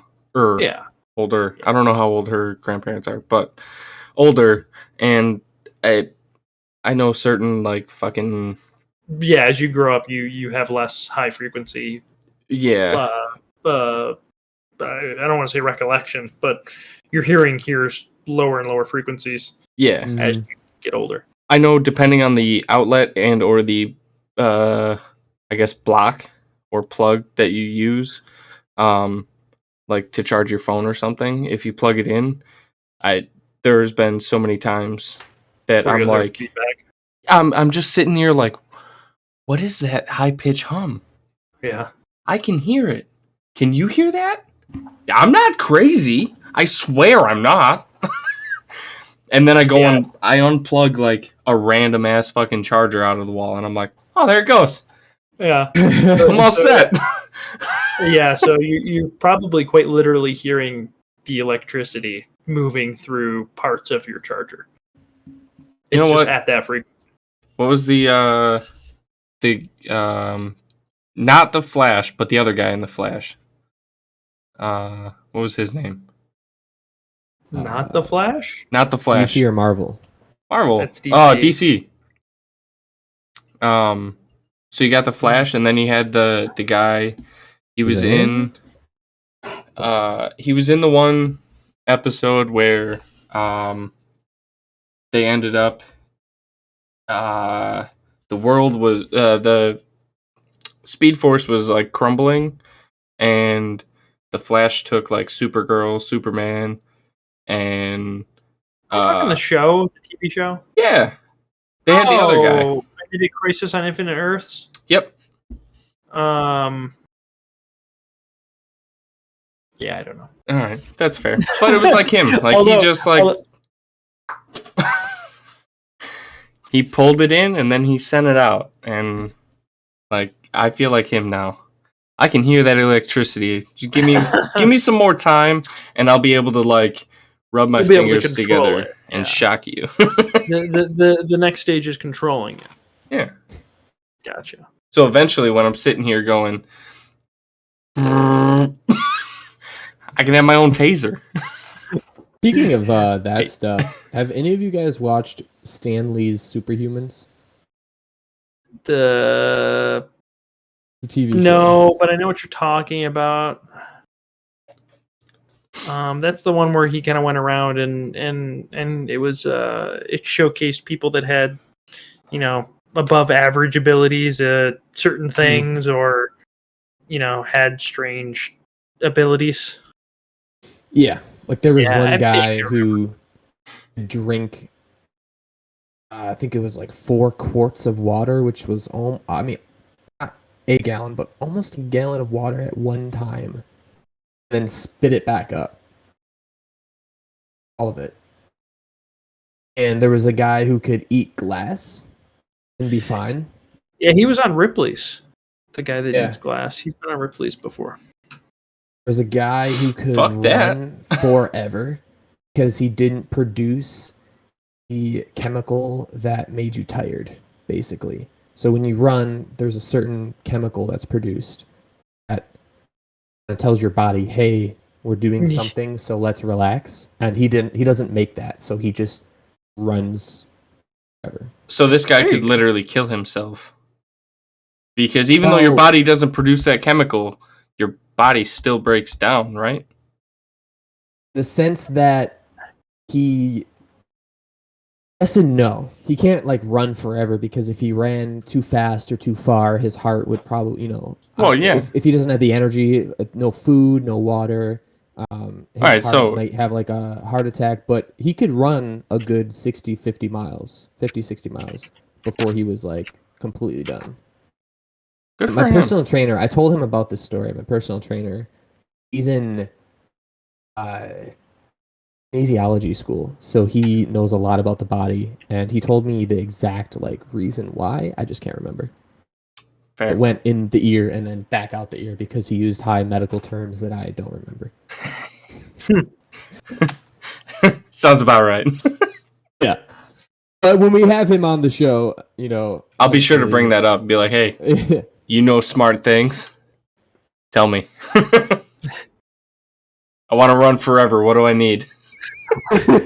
What do I need to do? How do I condition myself? I've got don't get tired. my old graphic designer who left just recently. He's training to run a marathon. Good for him. So yeah, good for him. And then he tells me about his running regimen, and started off pretty reasonably. Be like, I'd run a mile, 2 a night, and to get prepped. And then he'd come back from 1 week, and I go, yeah, how'd your weekend go? Oh, I ran 16 miles on Sunday. You ran what? What? Speaking of marathons and running forever, Travis has been in a couple marathons. Fucking Kevin with his goddamn recaps. And he wasn't even here, but we just got so many recaps. Travis has been in so many marathons, and Matt, not like 26-mile. No, it's like a 5K marathon. 13. Yeah, so it's a 5K, not a marathon. But yes, oh well, whatever. Or half marathons. Fuck off, that's a marathon. For me, it's a marathon. Don't look at me. Do you guys know the story of why we call it a marathon? They actually ran to the city of Marathon. It was to deliver a message. Wartime. It was wartime in Greece, and they ran the marathon. Oh, it was one guy. It was one dude that delivered a. Wasn't it the Persians that were coming? He delivered a message. Yep. There's some force was I don't think it was necessarily Sparta. It was some other force that was being overrun by the Persians, and they needed help. So they had this guy who ran to Marathon, Greece, to deliver a message, and he ran 26 miles to get this message, and then died when he got there. He collapsed, but he did his duty. Oh, he did tell them. All right. Did his duty, and then he died. Yeah, so the idea for the modern marathon was inspired from a legend from ancient Greek messenger who raced from the site of Marathon to Athens, a distance of about 40 kilometers, or nearly 25 miles, with the news of important Greek victory over the invading army of the Persians in 490 BC. Victory, okay. Yep. So he was to tell Greece of their victory, and then he got there and made the announcement, and just like Anthony said, he died. All right. He just fell over and died. Matt runs for like 4 hours a day. Why doesn't he run a marathon? Matt runs. He's weird. He runs for like an hour or two, but he runs straight. Doesn't take breaks. Well, I know, but like if he were to slow down a bit, or it's probably a pacing thing, right? That's a. Yeah, 100%. Like a marathon's intense. Like it's less about being able to run the whole marathon. It's just a big old job of making sure you can run it and then pace yourself so you can stop running while still moving forward, kind of thing. Yeah, I've heard people either have bloody nipples or shit themselves. Yeah, I'd imagine. Yeah, running does move all that stuff around, and I don't want either of those. Yeah. Wearing any kind of shirt and running for that long, oh god, the chafing on your nipple alone. Yeah, fuck that. You gotta imagine it's gotta be more than just your nipple, right? Because you're wearing clothes, man. You got little shorts on, a little. I mean, you're chafing. They got those special shorts that hold all your junk up off your legs. So you're still gonna chafe, man. No matter what you do, something's rubbing on something. Okay. There's a lot going on down there. It might not look like much, but when it starts moving, there's a lot going on. I used to be a psychopath back in like 2017. I don't do this anymore just because I can't, but I used to put on like 30-pound weight vests and run 2 miles. 2-3 miles with like 30 pounds. Then I got up to 60 once. And this motherfucker lives in Florida. Yeah, so I didn't run inside. I ran outside. I usually only did it in the fall or spring because, you can't run in 100-degree weather with 100% humidity. I feel like only people from not Florida run outside in Florida. Like, I feel like like people who live in Florida were probably like looking out their windows going, what the fuck is this motherfucker doing? This motherfucker must be from New York, huh? What in tarnation's going on?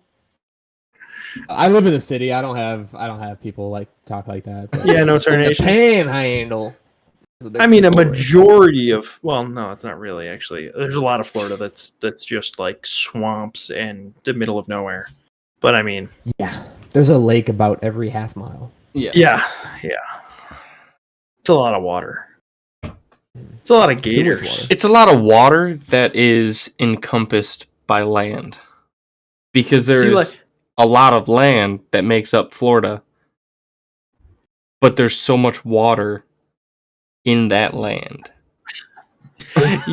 You'd feel right at home if you came to my place, Anthony. I am surrounded by water. Sure. I have water on every side of me, pretty much. It's amazing. I got 2 ponds and then the lake.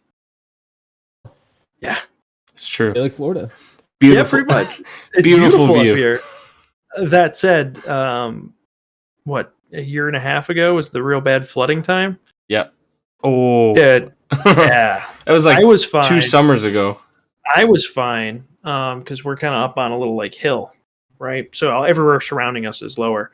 But the road that runs along the lake got flooded, and I had to change my route to work. Yep.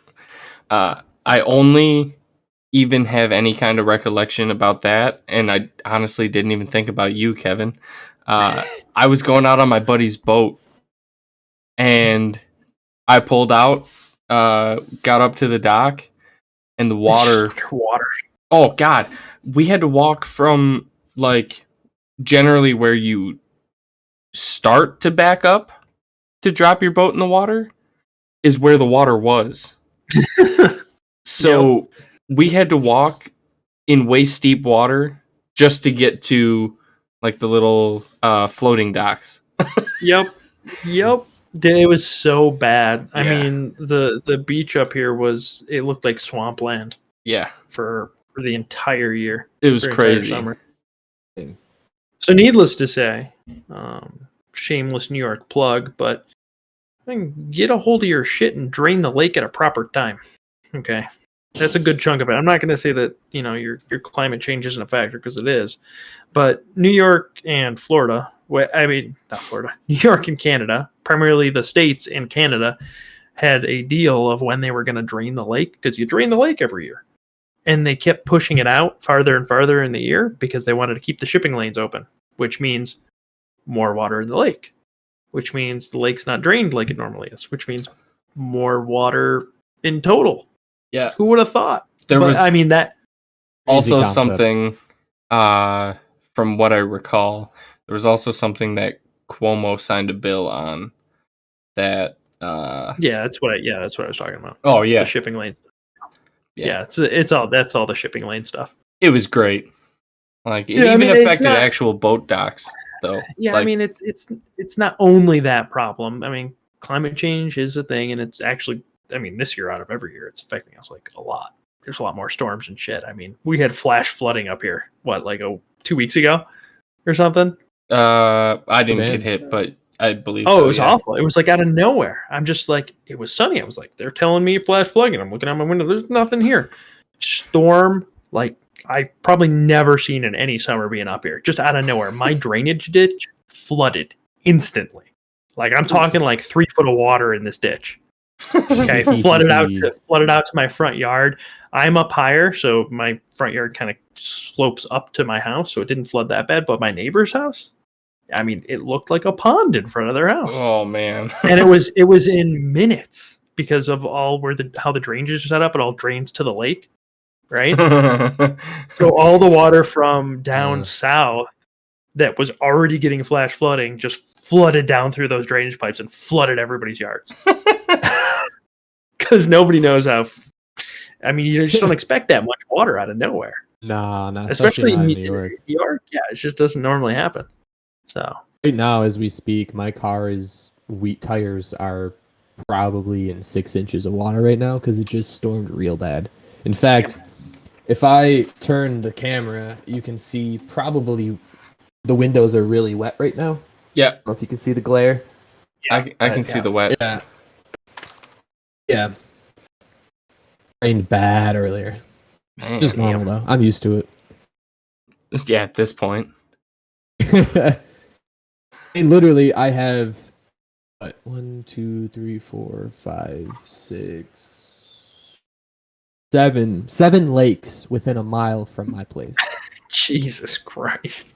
Now, I'm not talking small. Like, they're No, yeah. decent lakes. Bigger than a pond. Not a great lake, though.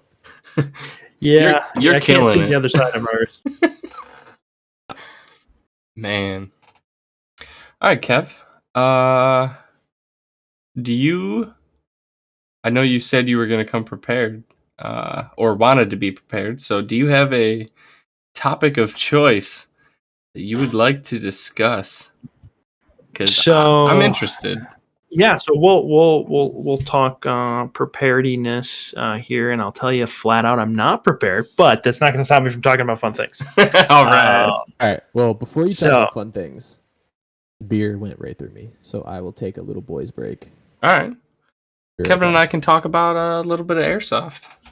Because I guess we can cover that while Anthony's actually played airsoft with me once. Yes, right? Yes, I have. Yeah.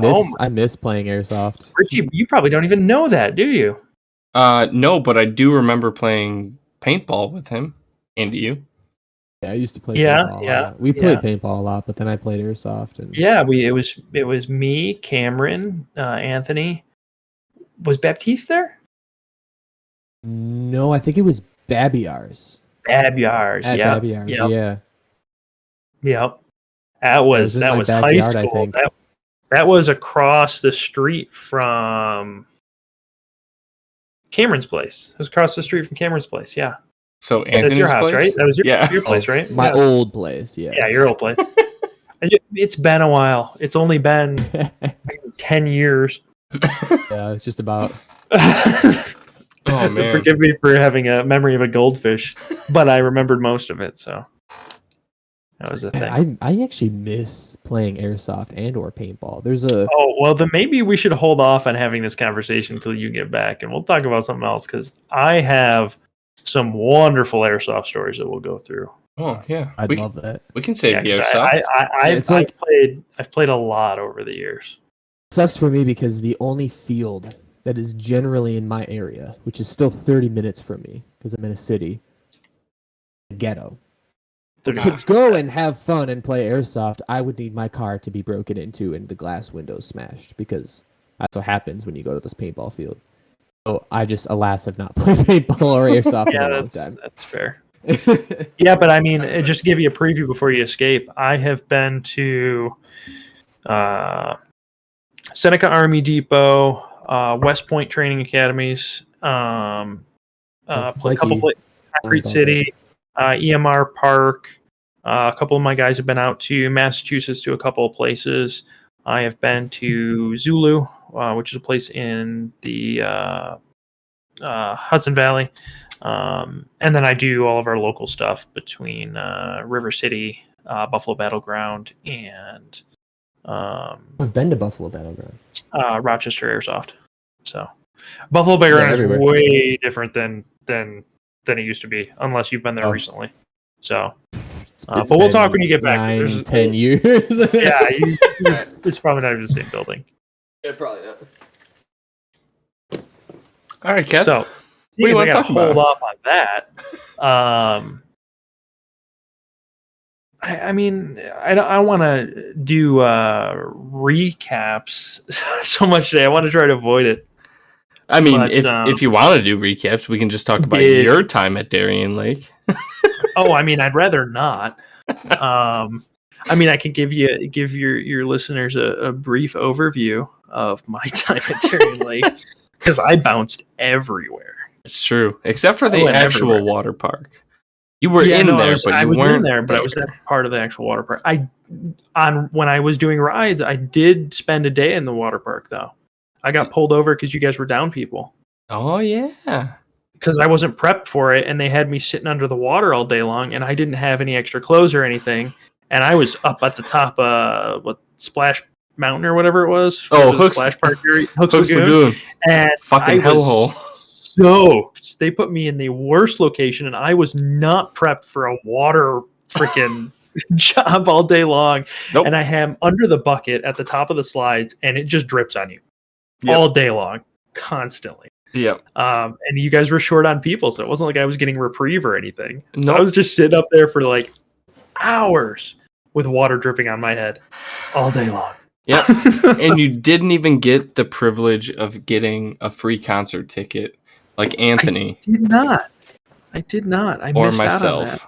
out on that. Yeah, but I mean, I guess just a brief, quick overlay. I joined as the art department, which meant I was an airbrush tattoo artist, Artiste. which gave me the privilege of both handling money and being on my own all day, and also listening to the same repeated track all day long for only the 3 songs that they loop in Darien Lake back then. So that's fun. One of them was a Lady Gaga song. I don't remember what it was, but I'm sure if I hear it, I will go crazy. Poker face, poker That's face. definitely one of them. Guys are awful. Sorry. And then- Wait. How about Oh, God. to the right, to the right, to the right, to the right, I to don't the remember that one. left, to the left, to the left, to the left. Beyonce. Knock kick, knock kick, Oh, that knock song. kick, knock kick. Walking by yourself and walking by yourself. It's the Cupid Shuffle, Kevin. We had Yeah, I know Come what it is. on. I don't think it was playing there though. I was in like the center of park when I was by myself though. That's fair. I only remember the I water don't think they park played songs. that one. When I was in the water park, I wasn't near any music. I was towards Swirl I was City. just off of I was towards the swirl slide thing, and then I was just off of the wave pool. So there wasn't a whole lot of music right there where I was. Or you just drowned it out because I could have just drowned it out. it was everywhere. Also, Darien Lake is the first time I had teenage girls run up to me and said, I'm that famous actor from that show," which was the weirdest. I don't even know if I told you guys this story, but I was. Oh no, you told me. I was doing airbrush tattoos, and a group of 14-year-old girls runs up and goes, "You're that guy from that show, right?" And I was like, I had no idea what they were talking about. I was like, "Yeah, if I was that guy, I don't think I'd be here." Long story short, my grandmother told me I look just like this guy from this show called Heartland. Heartland. Oh, And the it's- horse show? Yeah, that horse show. Apparently, I look right. The Canadian horse show? I don't know what it is. I've never seen it. All I know is It's Canadian. It's horrible. apparently I look slightly like one of the lead guys in that show, and so There you go. Those But girls that- were but- Canadian. but that's where they probably work. Canadians overflow in Darien Lake for some reason. Do. Hard. Not sure why. Maybe because it's the nearest theme park to the border crossing. Anyway, Yeah, probably. so I did the art department, and from the art department, I did games, and I did games for a year. Games was this awful experience that started out as a good experience, because after my first week there, they liked me on a mic, so they put me on a mic, which is really fun for me. I like to talk to people and engage people, so it's a ton of fun. I was in the center by the Silver Bull at one point, and I had this wonderful time where it was really late at night. There wasn't anybody buying anything. And there was this group of probably 16, 17-year-olds. Mind you, I'm in college at this point. 16, 7-year-olds. He they is came by not a time. pedophile.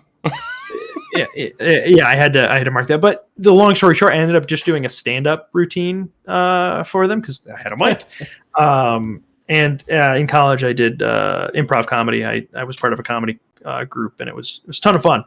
That's a story for another time. I was there for that. So I was doing just did a stand-up bit for them, and it ended up with them all essentially just sitting cross-legged in the middle of the mall area, I think is what they called it, right? Yeah, probably.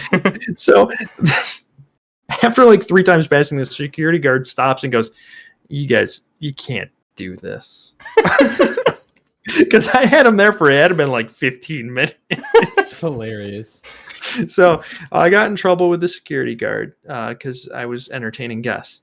So that was For free. Is that your job, though? It was that for was my free, job. though. It was for free though. And then That was the problem. And then where it went downhills, there was by the Man of Steel. There are 3 games, at least at the time. I don't think the basketball game's up anymore. They replaced it with a flat ride. But there used to be a basketball game there. Yeah, I don't know. They replaced it with the egg scrambler thing. Yeah, they just moved the Is that where that basketball went? game down a little bit. Did they? Yeah. Well, Or at any least the rate, last time they I was had- there, it was still basketball. It was 3 games. It was maybe it was just 2 games. Just 2 games, the basketball game and the guessing game where you guess age, weight, or birth month. Yep. Which by the way is a rigged game because the probability of getting it right is massive because you essentially get 3 guesses. So if you're into math, you can figure out why it's in the favor of me, who was the guesser. Well, yeah, I mean, yeah. Overall, if I was the guesser, I would guess weight every time. Even though I don't think You have don't the get to choose. choice. No. The guest chooses. gets to choose. Yeah. But it doesn't matter. Even weight is within like 10 pounds. Yeah, exactly. That's So- why I would say I would guess weight every time as the guesser. Yeah. But even if you do the math, I get 3. If you do month, I get 3 months. True. So if And you do the it's- math, It's within a month, isn't it? Yeah. Yeah. so I get 3 months. I'm going to guess it right. At some point. Okay, so that aside, it's like the 2 games there, but we were running low on people, as Darien Lake does, just because people tend to file off at the end of the year. And it got so bad I wasn't getting bathroom breaks, and which isn't a huge problem if you're in a different department that's not handling money or you have people with you. But I was by myself at the guessing game with money on my waist. So I can't just put the stall up and go to the bathroom because you can't go to the bathroom with money. So at the end of the year, they gave me $80 for this inconvenience of not having bathroom breaks. Oh boy. A whole $80 for not having bathroom breaks. Wait, hold on. Oh goodness. You got $80 for not getting a bathroom break? That was the entire year, though, Richie. That wasn't like one event. That was over the course of the whole year. They gave me $80 at the end of the year as compensation. Hey, Anthony, how much money did you get extra working in the water park without a bathroom break? I got Lil Wayne tickets and 2 B bites. All right, I guess that's fair. It's Never probably about mind. comparable. It's about comparable. No, I mean the Lil Wayne tickets compromised not having a bathroom break all year, but then I got stung by 2 bees. So I don't know. Well, Yeah, I don't know if that's worth it. I got In the same day. Little Wayne ticket, well, a Little Wayne ticket, and also a promotion within a month of getting a promotion on top of getting a promotion the month before that. Like, it was the fastest loop of promotions. I feel like that was when they were just holding people, right? They just didn't want you to leave. No, they wanted more lifeguards, and I was holding out. Oh, And then I became a lifeguard, and then I got head lifeguard, and it was the fastest set of promotions they'd ever had. nice. But yeah, then I got the Lil Wayne ticket. So I guess never mind. Your $80 is you got. Shout out. Yeah. Were you Yeah, there the year I did. that I was at the measuring station, Kevin? I spent 4 years at Darien, I think. Maybe You were 3. definitely there then. No, because I remember I had 3 different jobs. I did the airbrush tattoo, I did games, and then I did rides. So maybe it was just the 3 years. Okay, because I remember you carpooled with us a few times. I just Yeah, remember well, that I was the- carpooled you on the year that I was airbrush tattoos. That was Yeah. the first year because Yeah. that year was right before I went to college. And then when I went to college, and I went back to Darien, I didn't end up carpooling because games and rides, I just couldn't line up the schedule with water park. Yeah, they Uh, wouldn't allow you to line up the schedule with water park. Correct. So for rides, you had to be there pretty much before open, which water park opens after open a little bit, right? Yep, and Or closes before close. Right. And rides also closed after close.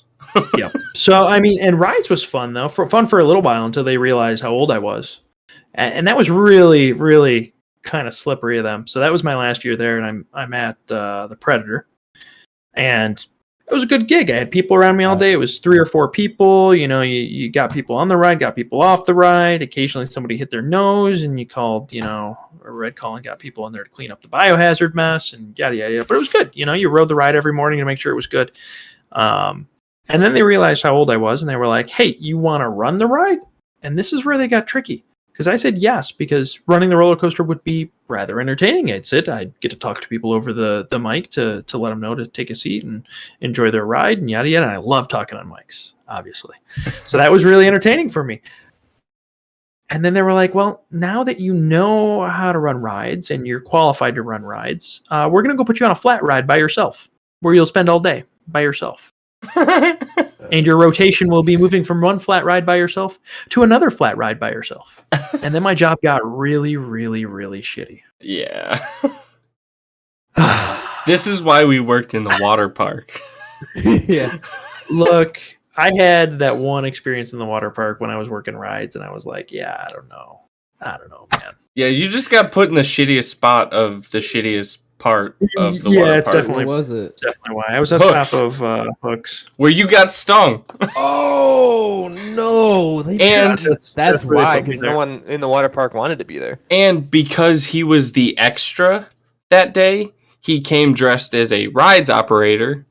And You did not dry off at all. No. And he didn't get a raincoat because he didn't know that he could take a raincoat. Poor ride operator Kevin, drenched at top of Hooks. Great hey. day. It makes you Yeah. feel better. I got stuck on that ride from 10:40 in the morning until 6:30 at night. After getting stung Without by a two bees. raincoat. And at 5 p.m., got stung by 2 bees. So for an hour and 30 minutes, I was in pain. And probably since 1 p.m., I had to pee. So Yeah, that's no eventually, fun. I almost thought to myself around 3:30 when it was really bad, hey, my pants are soaking wet. There's just bucket water dripping. Who's going to know if I just pee right now? Then I thought, wait, hold on. No, that would mean that I'm peeing on little kids, and I don't want to be R. Kelly, so I'm just not going to do it. Yeah, I guess I there's waited some until logistics there. 6:30 when I got a break. Yeah, Man. there you go. Okay, so Anthony's back. Let's talk about less depressing times like Yes. like Airsoft. So I've been playing Airsoft now since realistically 2010. When we started in high school, I got Anthony, Cameron, Baptiste, and Babyars playing. Ton of fun. From there, we did a few things. Went to Buffalo Battlegrounds. Buffalo Battlegrounds has come both a long way and backpedaled, in my opinion, from the Airsoft community. So what you don't know is Buffalo Battlegrounds was this kind of... It used to be more of a hole-in-the-wall kind of Airsoft place where it was in a warehouse building. It was the biggest indoor Yeah, park, and I it's always been the remember biggest indoor park in Western New York, which is great. The downside is they moved to a slightly smaller building and got a lot more popular. Okay. So what happened was they had a ton of people all the time there, which is great, but there wasn't enough room to really move around and play. I think Richie was there in the new building at one point in time. right off of right off the highway. Like It's like right across, like straight across, like you go straight across. Yeah. yeah.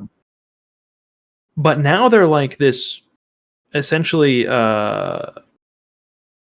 entertainment zone. So they've got like an arcade, they've got axe throwing, they do laser tag sometimes instead of I airsoft. do like axe throwing, but that's a weird transition. It's just a weird, and they've got Yeah. like a bar and food, and also sometimes airsoft.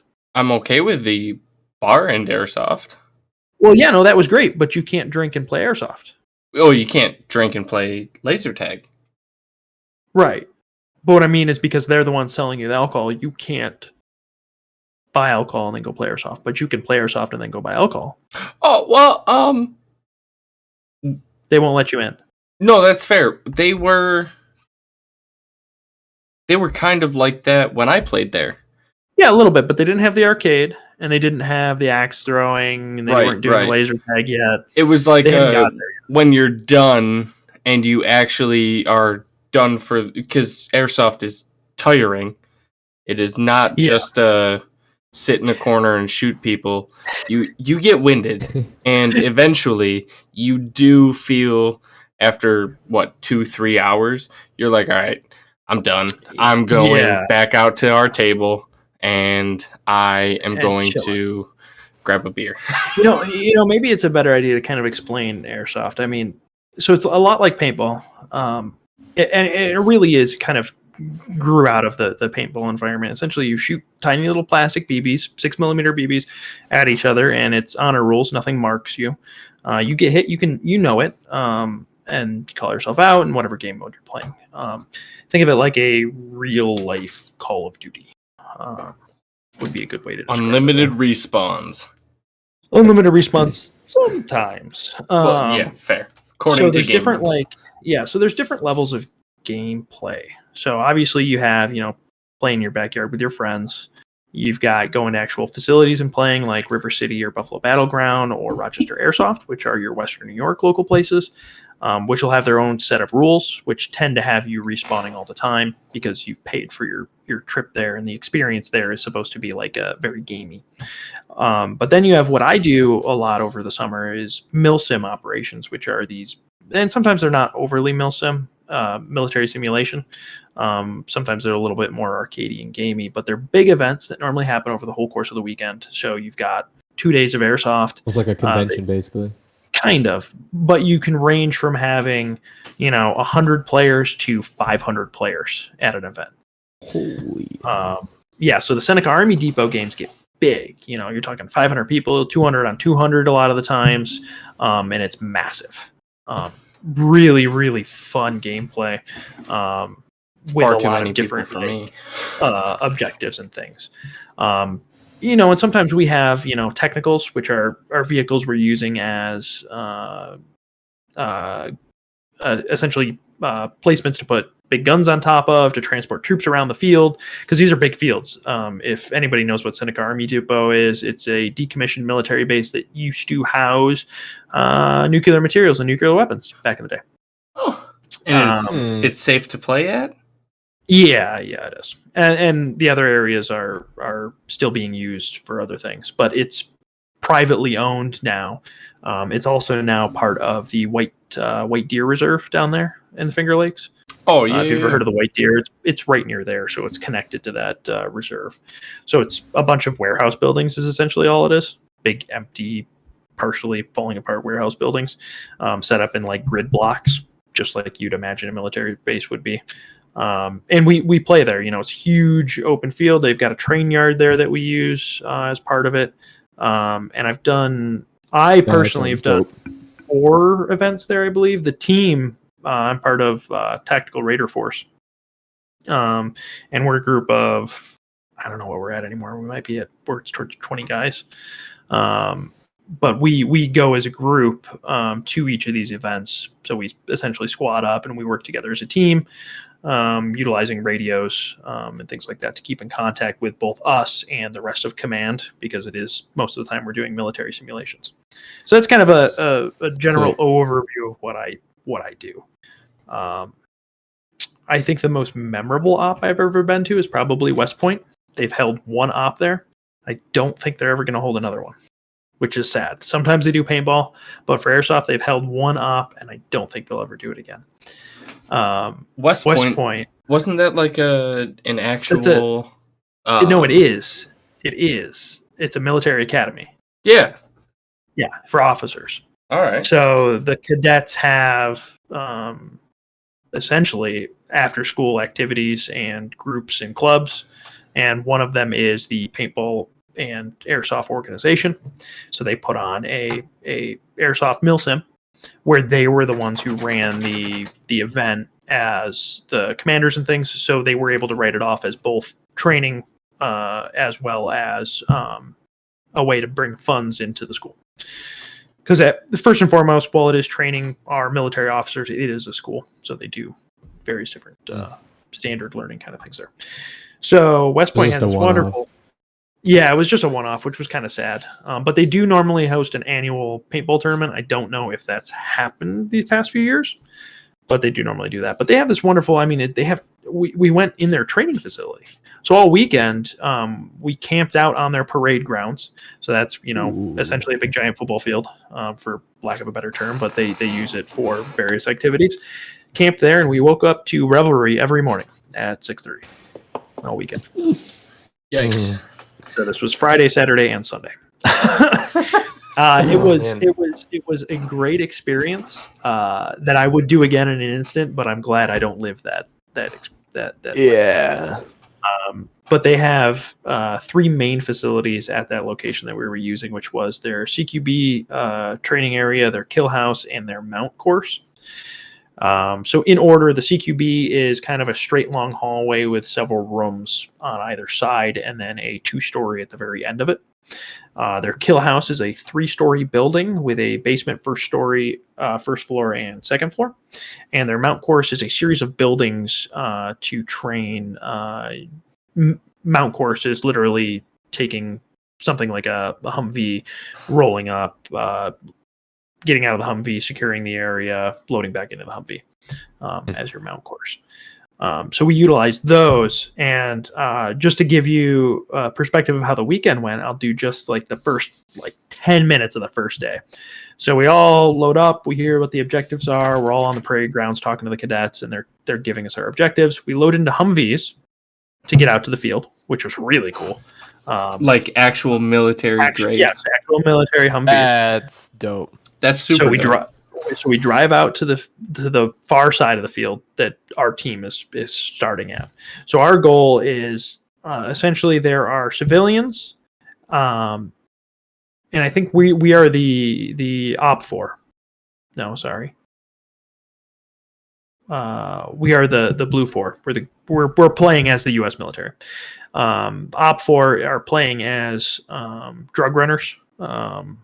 Cartel type, and our goal is to get into the town. We're supposed to get in good with the civilians there, which are other cadets acting as civilians in the area, and get in good with them, hearts and minds, and try to get them to give up some intel to tell us what the other team's goals are, where they're moving, the objectives and things. So we get into town, everybody starts clearing buildings, and we meet up with the quote-unquote police captain of the town, because we're in the mount course.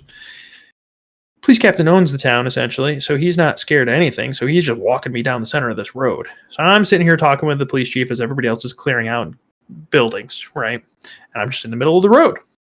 And stupid me, I am the first one at this op to get shot and go down. Because I'm in the middle of the road with the police chief, just talking away. Out in the open. The BB hits me. And I go down. Feeling all safe. Down, the very first guy to go down in the entire op. Yeah, so that was, a wonderful, wonderful experience. I'm sad to see that it's not occurring again. I hope that it does. Maybe eventually down the road, because honestly, in my opinion, I've played not competitive paintball, or actually competitive airsoft, but I have played airsoft and paintball separately, whether for fun or running an op in airsoft. In my opinion, airsoft is a little more realistic. It's less like, when I think of paintball, I think of like speedball. Yeah. So my Depends. biggest thing that kind of got me. So I played paintball pretty seriously in high school. I don't know if anybody knows that, but I was on a team. I went to tournaments. Like Freddie, right? Yeah, it was Freddie, Tyler, me. Who else did we have? Oh, it was Brad. What was his name? Paisley. No, that's a singer. Oh yeah. No, what the heck was his name? Brandon. Oh. Brandon something. Frazier. No, that's an actor. No way. No, that's Brendan. Oh, that is Brendan. All right. Crazy. No, it was Brandon something. Anyway, Not Wiegler, but No. Anyway, so yeah, no, I played paintball. I did speedball, and we won a couple things. The biggest thing I hated about paintball was it was so expensive to play. Like Yeah. to go play, you were spending for 2,000 paintballs, you'd spend $60. Okay, so just kind of keep that in mind. This was in 2008. Okay, if I want to buy 5,000 BBs, I'm spending less than $20. Yeah, I was gonna say max. It's $30, right? No, less than 20. You're probably spending anywhere from, depending on your quality BBs, anywhere from 16 to probably $18, depending on where you're getting them. God damn. Right. So you can Us. play, and you don't got to pay for air unless you have an HPA gun, which at that point you know what you're getting into. But my electric gun, I just charged a couple of batteries I have. I'm good for the day. $20 is for my BBs for the day because I don't need to shoot as much because I put a lot of work into my guns, so the BBs go exactly where I want them to go. And then It's and then fucking I'm true. good to play. Yeah, I've got so Anthony, I think you probably saw the images here, but Yeah. in the private chat here, up top is Richie, but down below that's me with my SR25.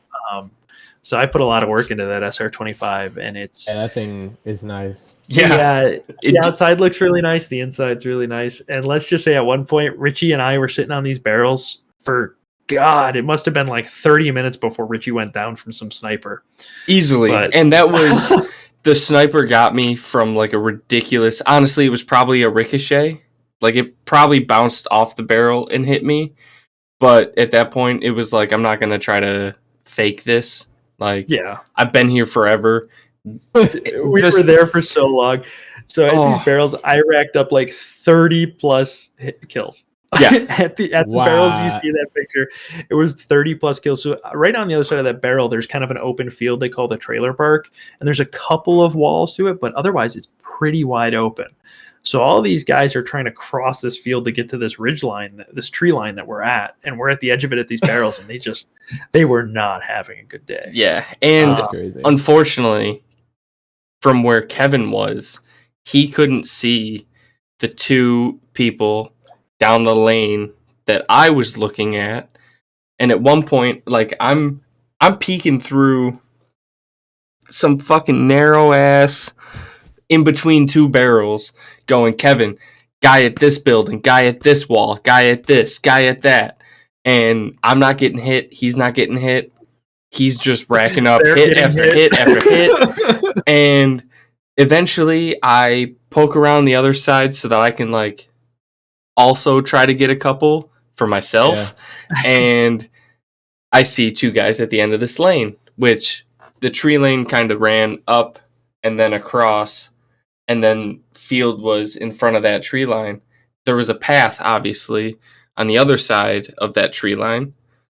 And where Kevin was sitting on the barrels, it was just far enough over that his line of sight this way, even if he peeked around the top of the barrel this way, he couldn't see them.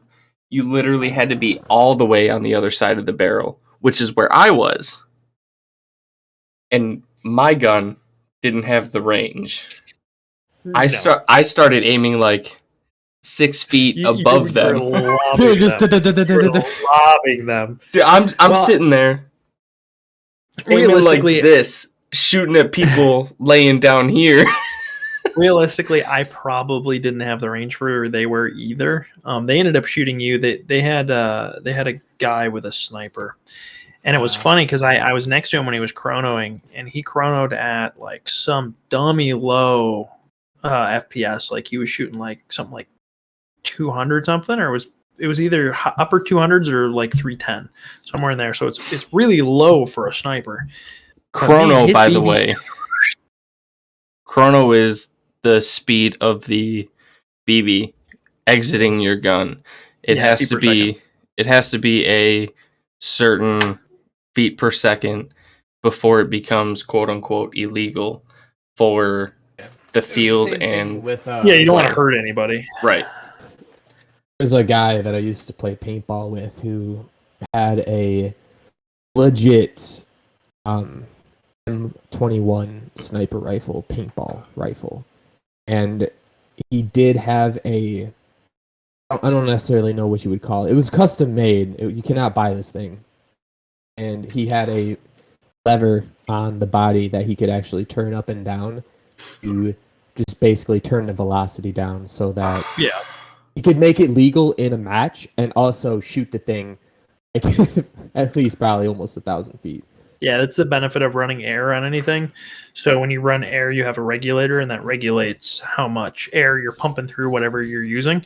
So you can change that to the FPS you want it to be. For airsoft and even for paintball, you have tournament locks that you'll set and you'll lock at the beginning, and whoever's chronoing your gun will check that lock is in place to make sure you're allowed to play through the game with that gun. I feel like airsoft is just overall easier sport to get into because I don't know about you guys, but paintball guns, I feel like just run way too much money. I mean, if you want a good starter airsoft rifle, like what are you spending? Maybe 300, 200? Ooh, whoa! You've already uppable it. You can get away with probably, you can probably get away with about 150 to 180 for a starter gun. Okay. Starter gun. Not too much, right? FYI. Well, so Richie's joking, but the first gun I bought was a G&G Raider. That gun lasted me probably 5 years almost. So I used that gun for 5 years of me playing airsoft. And then the gun that I use right now as my main is only a $180 gun. Granted, I've put a shit ton of money into it to update it, but it's only $180 a gun. You can buy it right now, G&G Mod 0. And all I did was I upgraded. I changed out the motor, changed out the barrel and the hop up. I replaced the gearbox. I put in a Titan MOSFET into it. So I put a lot of money into it. But to start with, $180, that's going to get you a decent gun that's going to play and be in the right FPS range for you to play at any of your local fields. That's reasonable. Yeah, 100%. Paintball, even want to get into the competitive field, I feel like you have to. I mean, sure, you can get like a good old Spider or something for $100, $200, but if you're trying to go competitively, I mean, what are you thinking? Like 600-700 some guns run that are even good. And then you can even spend $2,000 on some of them. I was gonna say, isn't Kevin's knowledge like based on $2008? Yeah, so my $2008 for my Ion that I bought, which was kind of a mid-range, tournament gun at the time, my Ion was like $300. It's an expensive sport to get into, and then you've got the additional cost of air and then paintballs. Which is just expensive, quite honestly. Don't get me wrong, I loved paintball. I still have my jersey somewhere. I've got trophies somewhere. It's too expensive for my blood. Now, that's why I quit. As a bystander who used to play airsoft, not to the level that Kevin has played, but I played airsoft to the point where I bought a gun. I bought BBs all the time. I bought gear of some sort. And by buying gear of some sort, I mean for Kevin's bachelor party, which was when this episode airs, maybe a month ago. You have to spend money. Like if you want to be in like a ghillie suit and be a sniper, you got to spend money on that. But once you have it, you have it. That's not really going to get any better per se. You buy a ghillie suit, you're going to look like whatever ghillie suit you buy. You buy a winter ghillie suit, it's set for winter. You can wear it just about any time or any situation in a winter op per se. Yeah. Let's put a little asterisk here because for any of your listeners, ghillie suit, sniper rifle, don't buy those as your starting stuff. Yeah, don't do that. Don't do that. You need an incredible amount of work and technical knowledge to get your gun to where you want it to be to start hitting people with your sniper rifle. And then you also probably aren't going to realize that the pace of play with your sniper rifle is really, really slow. Okay. Oh, yeah. It's not going to be like the videos you see on YouTube where you're getting headshots and downing people every couple of, every time you pull back and fire the gun, you're getting somebody out. That's just not the case. Yeah, and it's not going to be Call of Duty. It's not going to be a 360 no scope. You're not going to be running around the field. You're going to have to know everything about your gun. And once you know everything about your gun, you get it tuned to how you want it. You need to be so incredibly comfortable with your gun because BBs just don't go where you want them to go normally. Nope. It's just the nature of a BB. You can do your best to get it to go in the right direction. You can get your best R hop so it spins right, so it goes, in a predictable up and down path. But at the end of the day, you've got to calculate the wind, and the fact that the wind is going to affect the BB incredibly. So hard. Stick to a rifle that you can put a lot of BBs downrange because the numbers is going to be the game at that point. That's what you're after. And quite honestly, my SR25 shoots just as far as a lot of the out of the box sniper rifles and even a lot of the tuned sniper rifles that you have, and you can get that out of any gun. Just a little bit of work.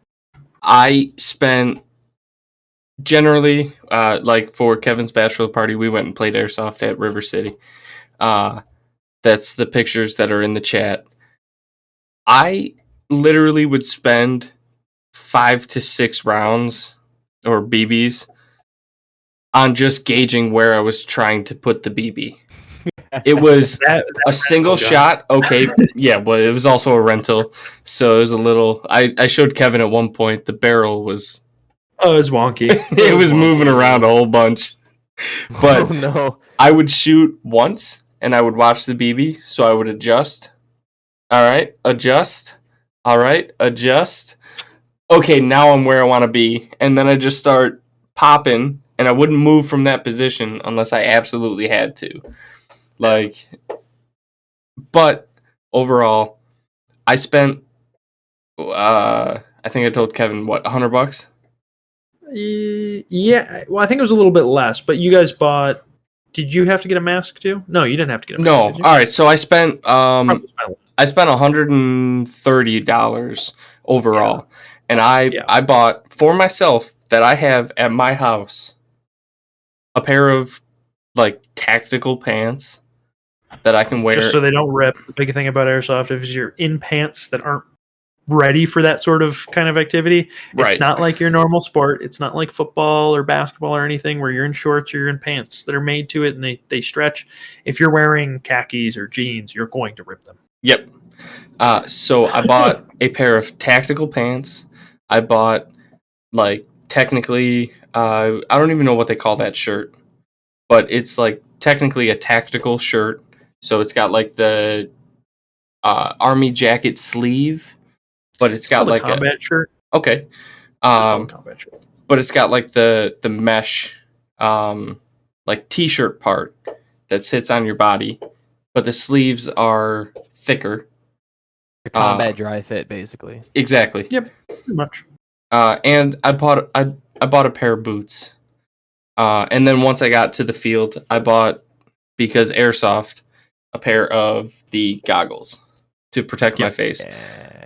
Now, had I needed a lower face mask, which Kevin provided for me, because technically one of the ones he had was mine, I would have had to spend maybe another $30. So on actual tactical gear, I spent $130. And then because I didn't have a gun, I had to spend another, I think it was $80. But that included the field fee, and the field fees were more expensive. We went on an op day, so their normal field fees are $20, bumped up to $35 on the op day, so it was an extra $15. And then the rental, I think, was $40. Whatever, $35, and think it was 80 minus 40. 35 was. Yeah, whatever that was. So maybe it was 45. Yeah, but either way, like I didn't spend a whole bunch of money. Now I could have. Yeah, you could. Grenades were what, $10 a piece? Grenades are $10 a piece, but it depends on your brand. Yeah. And I bought How a does- few smoke grenades. I know how a paintball grenade works, but how does an airsoft grenade work per se? All right, so Honor that's a tricky system question. still? There's a lot. It is the honor system. All of airsoft is the honor system. The physical how a grenade works is there's a couple different ones. There's your reusable ones, which are either green gas, propane, or CO2.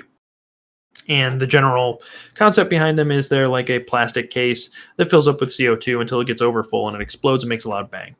The propane ones are pretty similar, but they've got a little kind of sound cap on the bottom, a little plastic sound cap that's a pressure cap. So as it fills up, that pressure cap will burst. And once that bursts, it makes a loud noise. They have actual explosive grenades, which have clay BBs in them. So it's a real, actual, small, really just kind of popper explosion that's in a clay case that has clay BBs in it that fires the clay BBs in all directions. So that's the frag grenades. I have other ones that are frag grenades, the same concept where it's a small explosive with clay BBs in it, but the case is cardboard. So that one expands a little bit more, and it looks like kind of your standard high explosive kind of tube grenade. And then smoke grenades, very, very straightforward. It's really just like your standard little tiny kid smoke grenade you would buy at a dollar store. But it's big, and it makes a lot of smoke. So much smoke. I got to use a military grade one at West Point because they were selling one, so somebody bought it. And it was this big honking thing. It had like 10 solid minutes of smoke time, and we used it at the last day for our the objective was to control each floor of the kill house. So each team spawned on the opposite side of the kill house, and we were just going into the kill house, blasting each other. But it was hard to get to the kill house because we would be shooting at each other on either sides because we could see each other once we got up the hill. So we tossed this smoke grenade, just billows smoke for like 10 minutes. I mean, the kill house got so smoky at one point that you could not see anyone when you were inside the building. You couldn't see anyone in the building. Oh, like it was Hilarious. that much smoke in the air from all of us just tossing smoke grenades and things to try to capture it. It was intense. Like I'm talking like holding a corner and just staring at the doorway and being as close to the corner as you physically could be, just to make sure that you got the jump on them when they came. So military good. grade smoke bombs are like literally the size of like a 1 to 2 pint. Oh, it was huge. It was like a jug. Yeah. Yeah, it was awesome. They're like that big. I've seen one. I just never seen it blow off. Oh yeah, it's fun. Also, in high school, I got to tour the one of the local prisons and got to meet with the SWAT team, and they threw off a flashbang grenade, and that was fun. Did you go blind for a second? No, we weren't that close, but dear God, they're ringing. Oh man, I won't lie.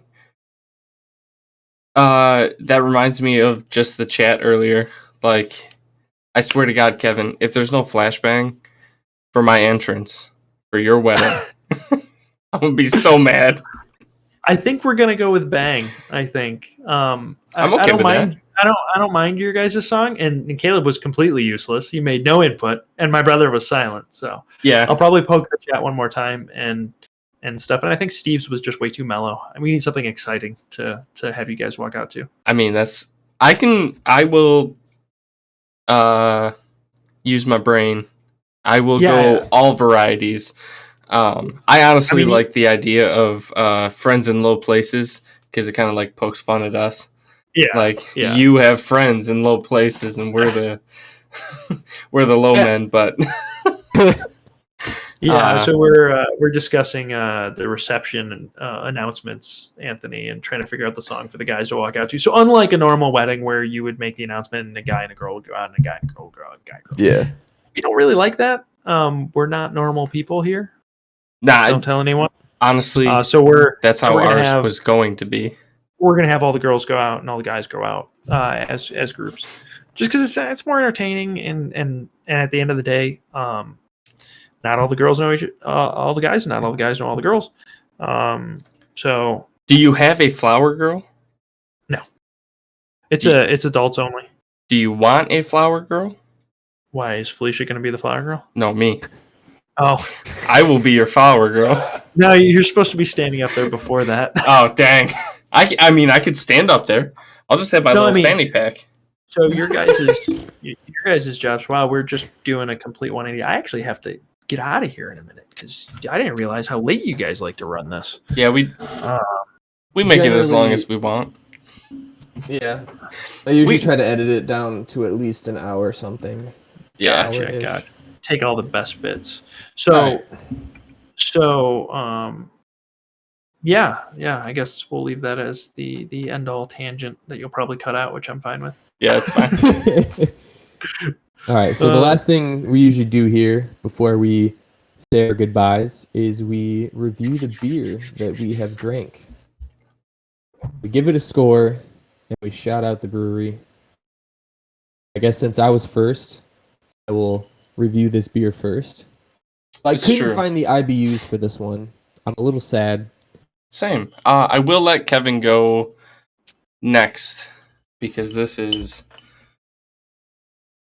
I'm just going to go real amazing. quick here with the Angry Chair Space Grass. It definitely tasted like grass, but you know what? It tasted like different grass. Probably because it's from space. 6.7%, and honestly, I did not enjoy it that much compared to like High Ally last episode. That's fair. So I'm going to give it 7. And the only reason I give it a 7 is because the can is so cool looking. Look at that. It's beautiful. It's true, yeah. But that's the only reason it's a 7. Sorry, Angry Chair. All right, so I guess it's my go. I'm actually going to review the 1911 cider donut, which I did get a hold of. I didn't drink it, but I had one last night, so it's very fresh in my mind. It's not bad.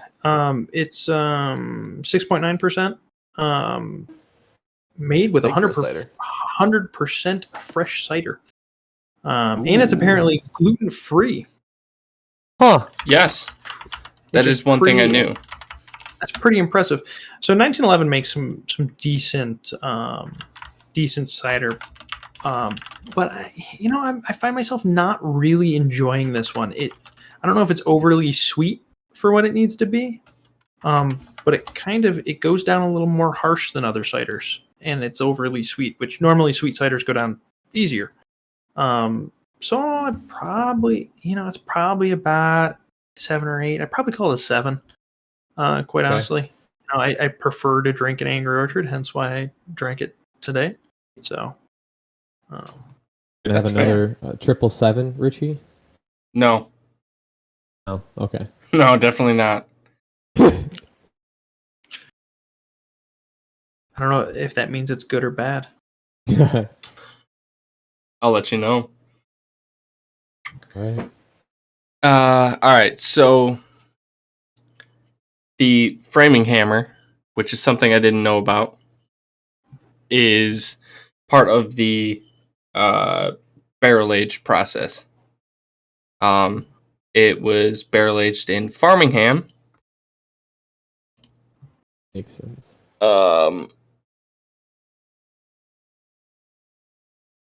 Massachusetts. I had to look that up. So Farmingham, Massachusetts.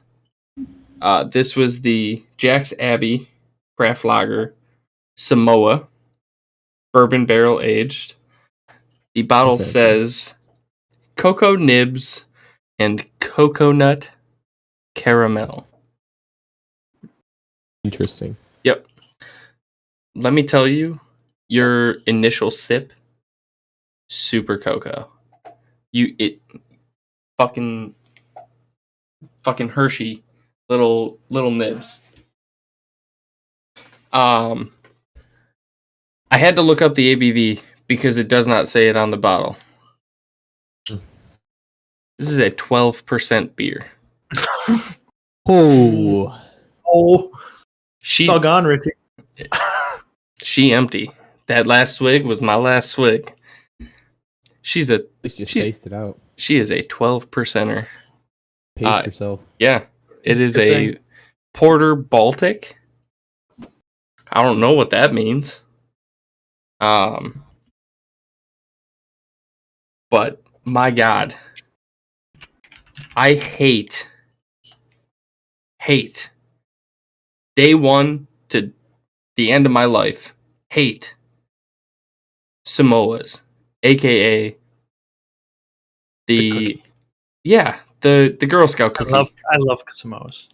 What are they called? They're They're not called Samoas anymore. no, they're what, coconut caramel things? What the hell are they? Yeah. But exactly. Yeah, it's coconut caramel and chocolate, yeah. Yeah. I absolutely hate them. Mostly because I don't like the coconut flakes. Mm. It's a texture thing. Blech. Blech. This Samoa I beer. like coconut flakes, so I agree with that. Yeah. I like coconut flavoring. Same, just not the flakes. I like caramel Gross. and I like cocoa. This Samoa, you take your first sip, it's like you're drinking a goddamn Hershey chocolate milk. When that settles, because you gotta let it settle, you taste the caramel, and then it like cools off into the distance with the coconut. And my God, that first sip especially is It's just absolutely magical. Like you just oh it's so good. it's like when I drink sparkling water. That first sip is just, and then after that you're like, why do I have this? Don't is even disgusting. No, not at all. Because your first sip should never be magical with any kind of sparkling water. With sparkling water, it's like you got the bubbles. It's like, I don't know. I don't drink pop, man. So the bubbles, it hits the spot, and then you take your second sip. You're like, wait, why is this in my hand? I don't want this. I never want this. Well, I'll tell you what. Your second sip of this Samoa, so good. Like that. It's just the same as the first. Is this a 10? Is that what he's getting The third. I am not. What the third? Oh. The third? Yeah. Slightly less good, but that's because now your taste buds are like actually used to it and stuff. How about we fast forward to like the 8th or the 10th? Or like the last sip. Yeah. I'm gonna go with it's still slightly less good. In my opinion, the warmer this beer got, which is how you're supposed to drink a lot of porters and stouts, Mm-hmm. the worse it got. Oh. But not by much. And definitely not as bad as like drinking an IPA over 2 hours. In my opinion, this Jack's Abbey Samoa is going to be an 8.7. That's up there. That is. Oh man, it's not our highest High rated. one. I know that. Oh. Guy had the high rating so far. But it is immaculate. Immaculate. Immaculate. Words. I got some info for you here on your Baltic Porter, by the way. Oh, yeah? Baltic Porter is a version of the Imperial Stout that originated in the Baltic region. Assume. Is that it? Yeah. I mean, there's more to the backstory of it. You know, originating in the 19th century, Imperial Stouts exported from Britain in the 18th century were popular in the countries around the Baltic Sea that were recreated locally using local ingredients and brewing traditions. So essentially, they liked Imperial Stouts and they were like, let's make one ourselves, and it became a Baltic Porter. All right. Interesting. I mean, I guess deep down that makes sense. Imperial Stout. Imperial Stout, I believe, just comes from England, right? Yeah. At least from that definition. Yeah, 100%. and an Imperial Stout becoming a Baltic Porter makes sense.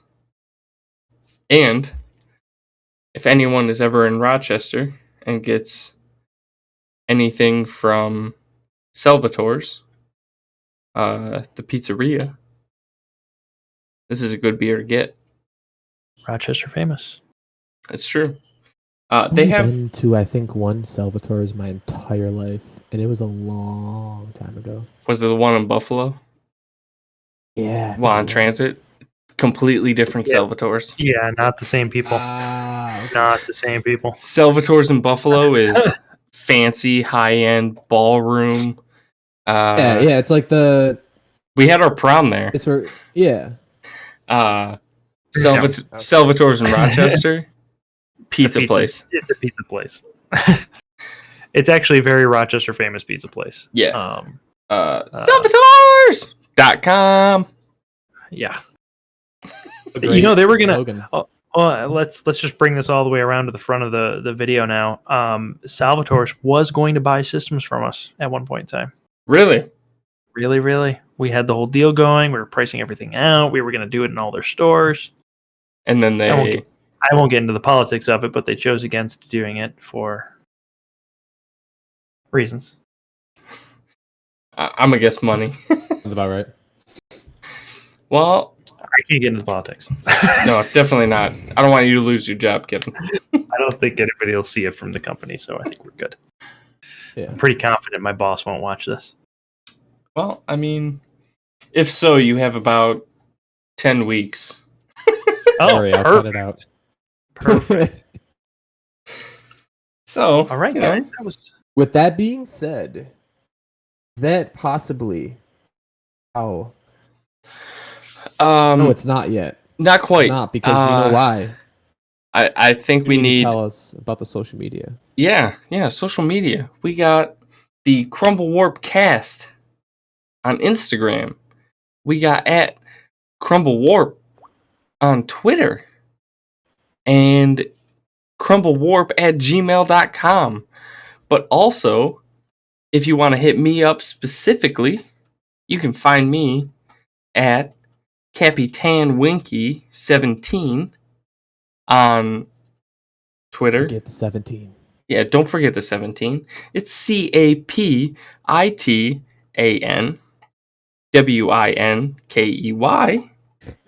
17 on Twitter, or KleeRichie on Instagram. I think that's it for me. I Got think any we shout outs, need. Kevin? I don't exist online. Twitch.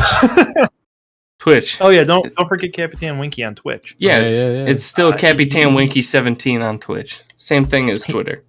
He streams this and gaming streams. Sometimes, He yeah. can. Yeah. He should do it more often, and he just doesn't. But Yeah, that's true. I You can guess. find me. Oh wait, yeah, you got. Yeah, I'll do my shout outs really quick, I guess. So I'd like to shout out, if you guys see us on the airsoft field, it's what I do primarily. It'll be TRF, or Tactical Raider Force. You'll see our patches, our guys. And otherwise, if you guys are looking for digital signage, it's the only other thing I do. So Empire Digital Signs for that. Not as exciting, but you won't find me much on social media. So Right. That's all right. You don't have to be. Shout out the TRF in the description of the episode. perfect. All right. The social medias socialed out. Think that could possibly be how You forgot yours. Yeah, don't forget you. Come on. Listen. Nobody needs to know about sea motionals and the way that the ocean conservation that they do is helping the environment and just benefiting the animals of Florida altogether. I mean, they've helped some sea turtles that were just birthed, at the beginning of the year. And there's actually a beach cleanup coming up in September. It's going to be September 18th. So This everybody get month? excited for that. But no one needs to really know about that. No one really cares. It's not like there's newsletters going out and all Florida is being advertised. But anyway, enough about that. that could possibly be for the cookie. I think.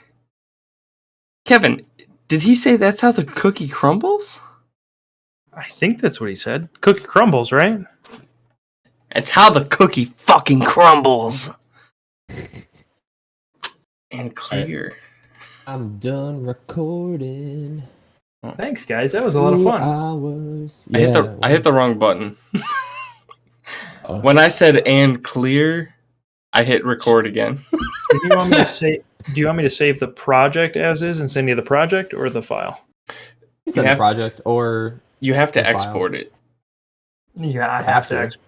You have to export it. Wait, do I you? do. Oh, because you can't send email. Yeah. Okay. Do you want it as the MP3 or do you want it as a wave? Either works. Yeah, whichever one works better for you. For me, It does not matter. a wave takes. I have a Way too many 3060. gigabytes. I have a 3060, and a wave fucking takes forever. I have to Well, save it'd it be- as an MP3. And it'd be your processor mostly. Oh, Yeah, that's So fine. the that's process. fair. I have an i7. All right, I'm gonna do Crumble Warp underscore Crumble underscore wrap underscore date. Does that work? Put your name instead of date. My name instead of the date. Yeah, that's fine. Because when I send it to Anthony, it'll be from me with Kevin. That way we all know who it was with.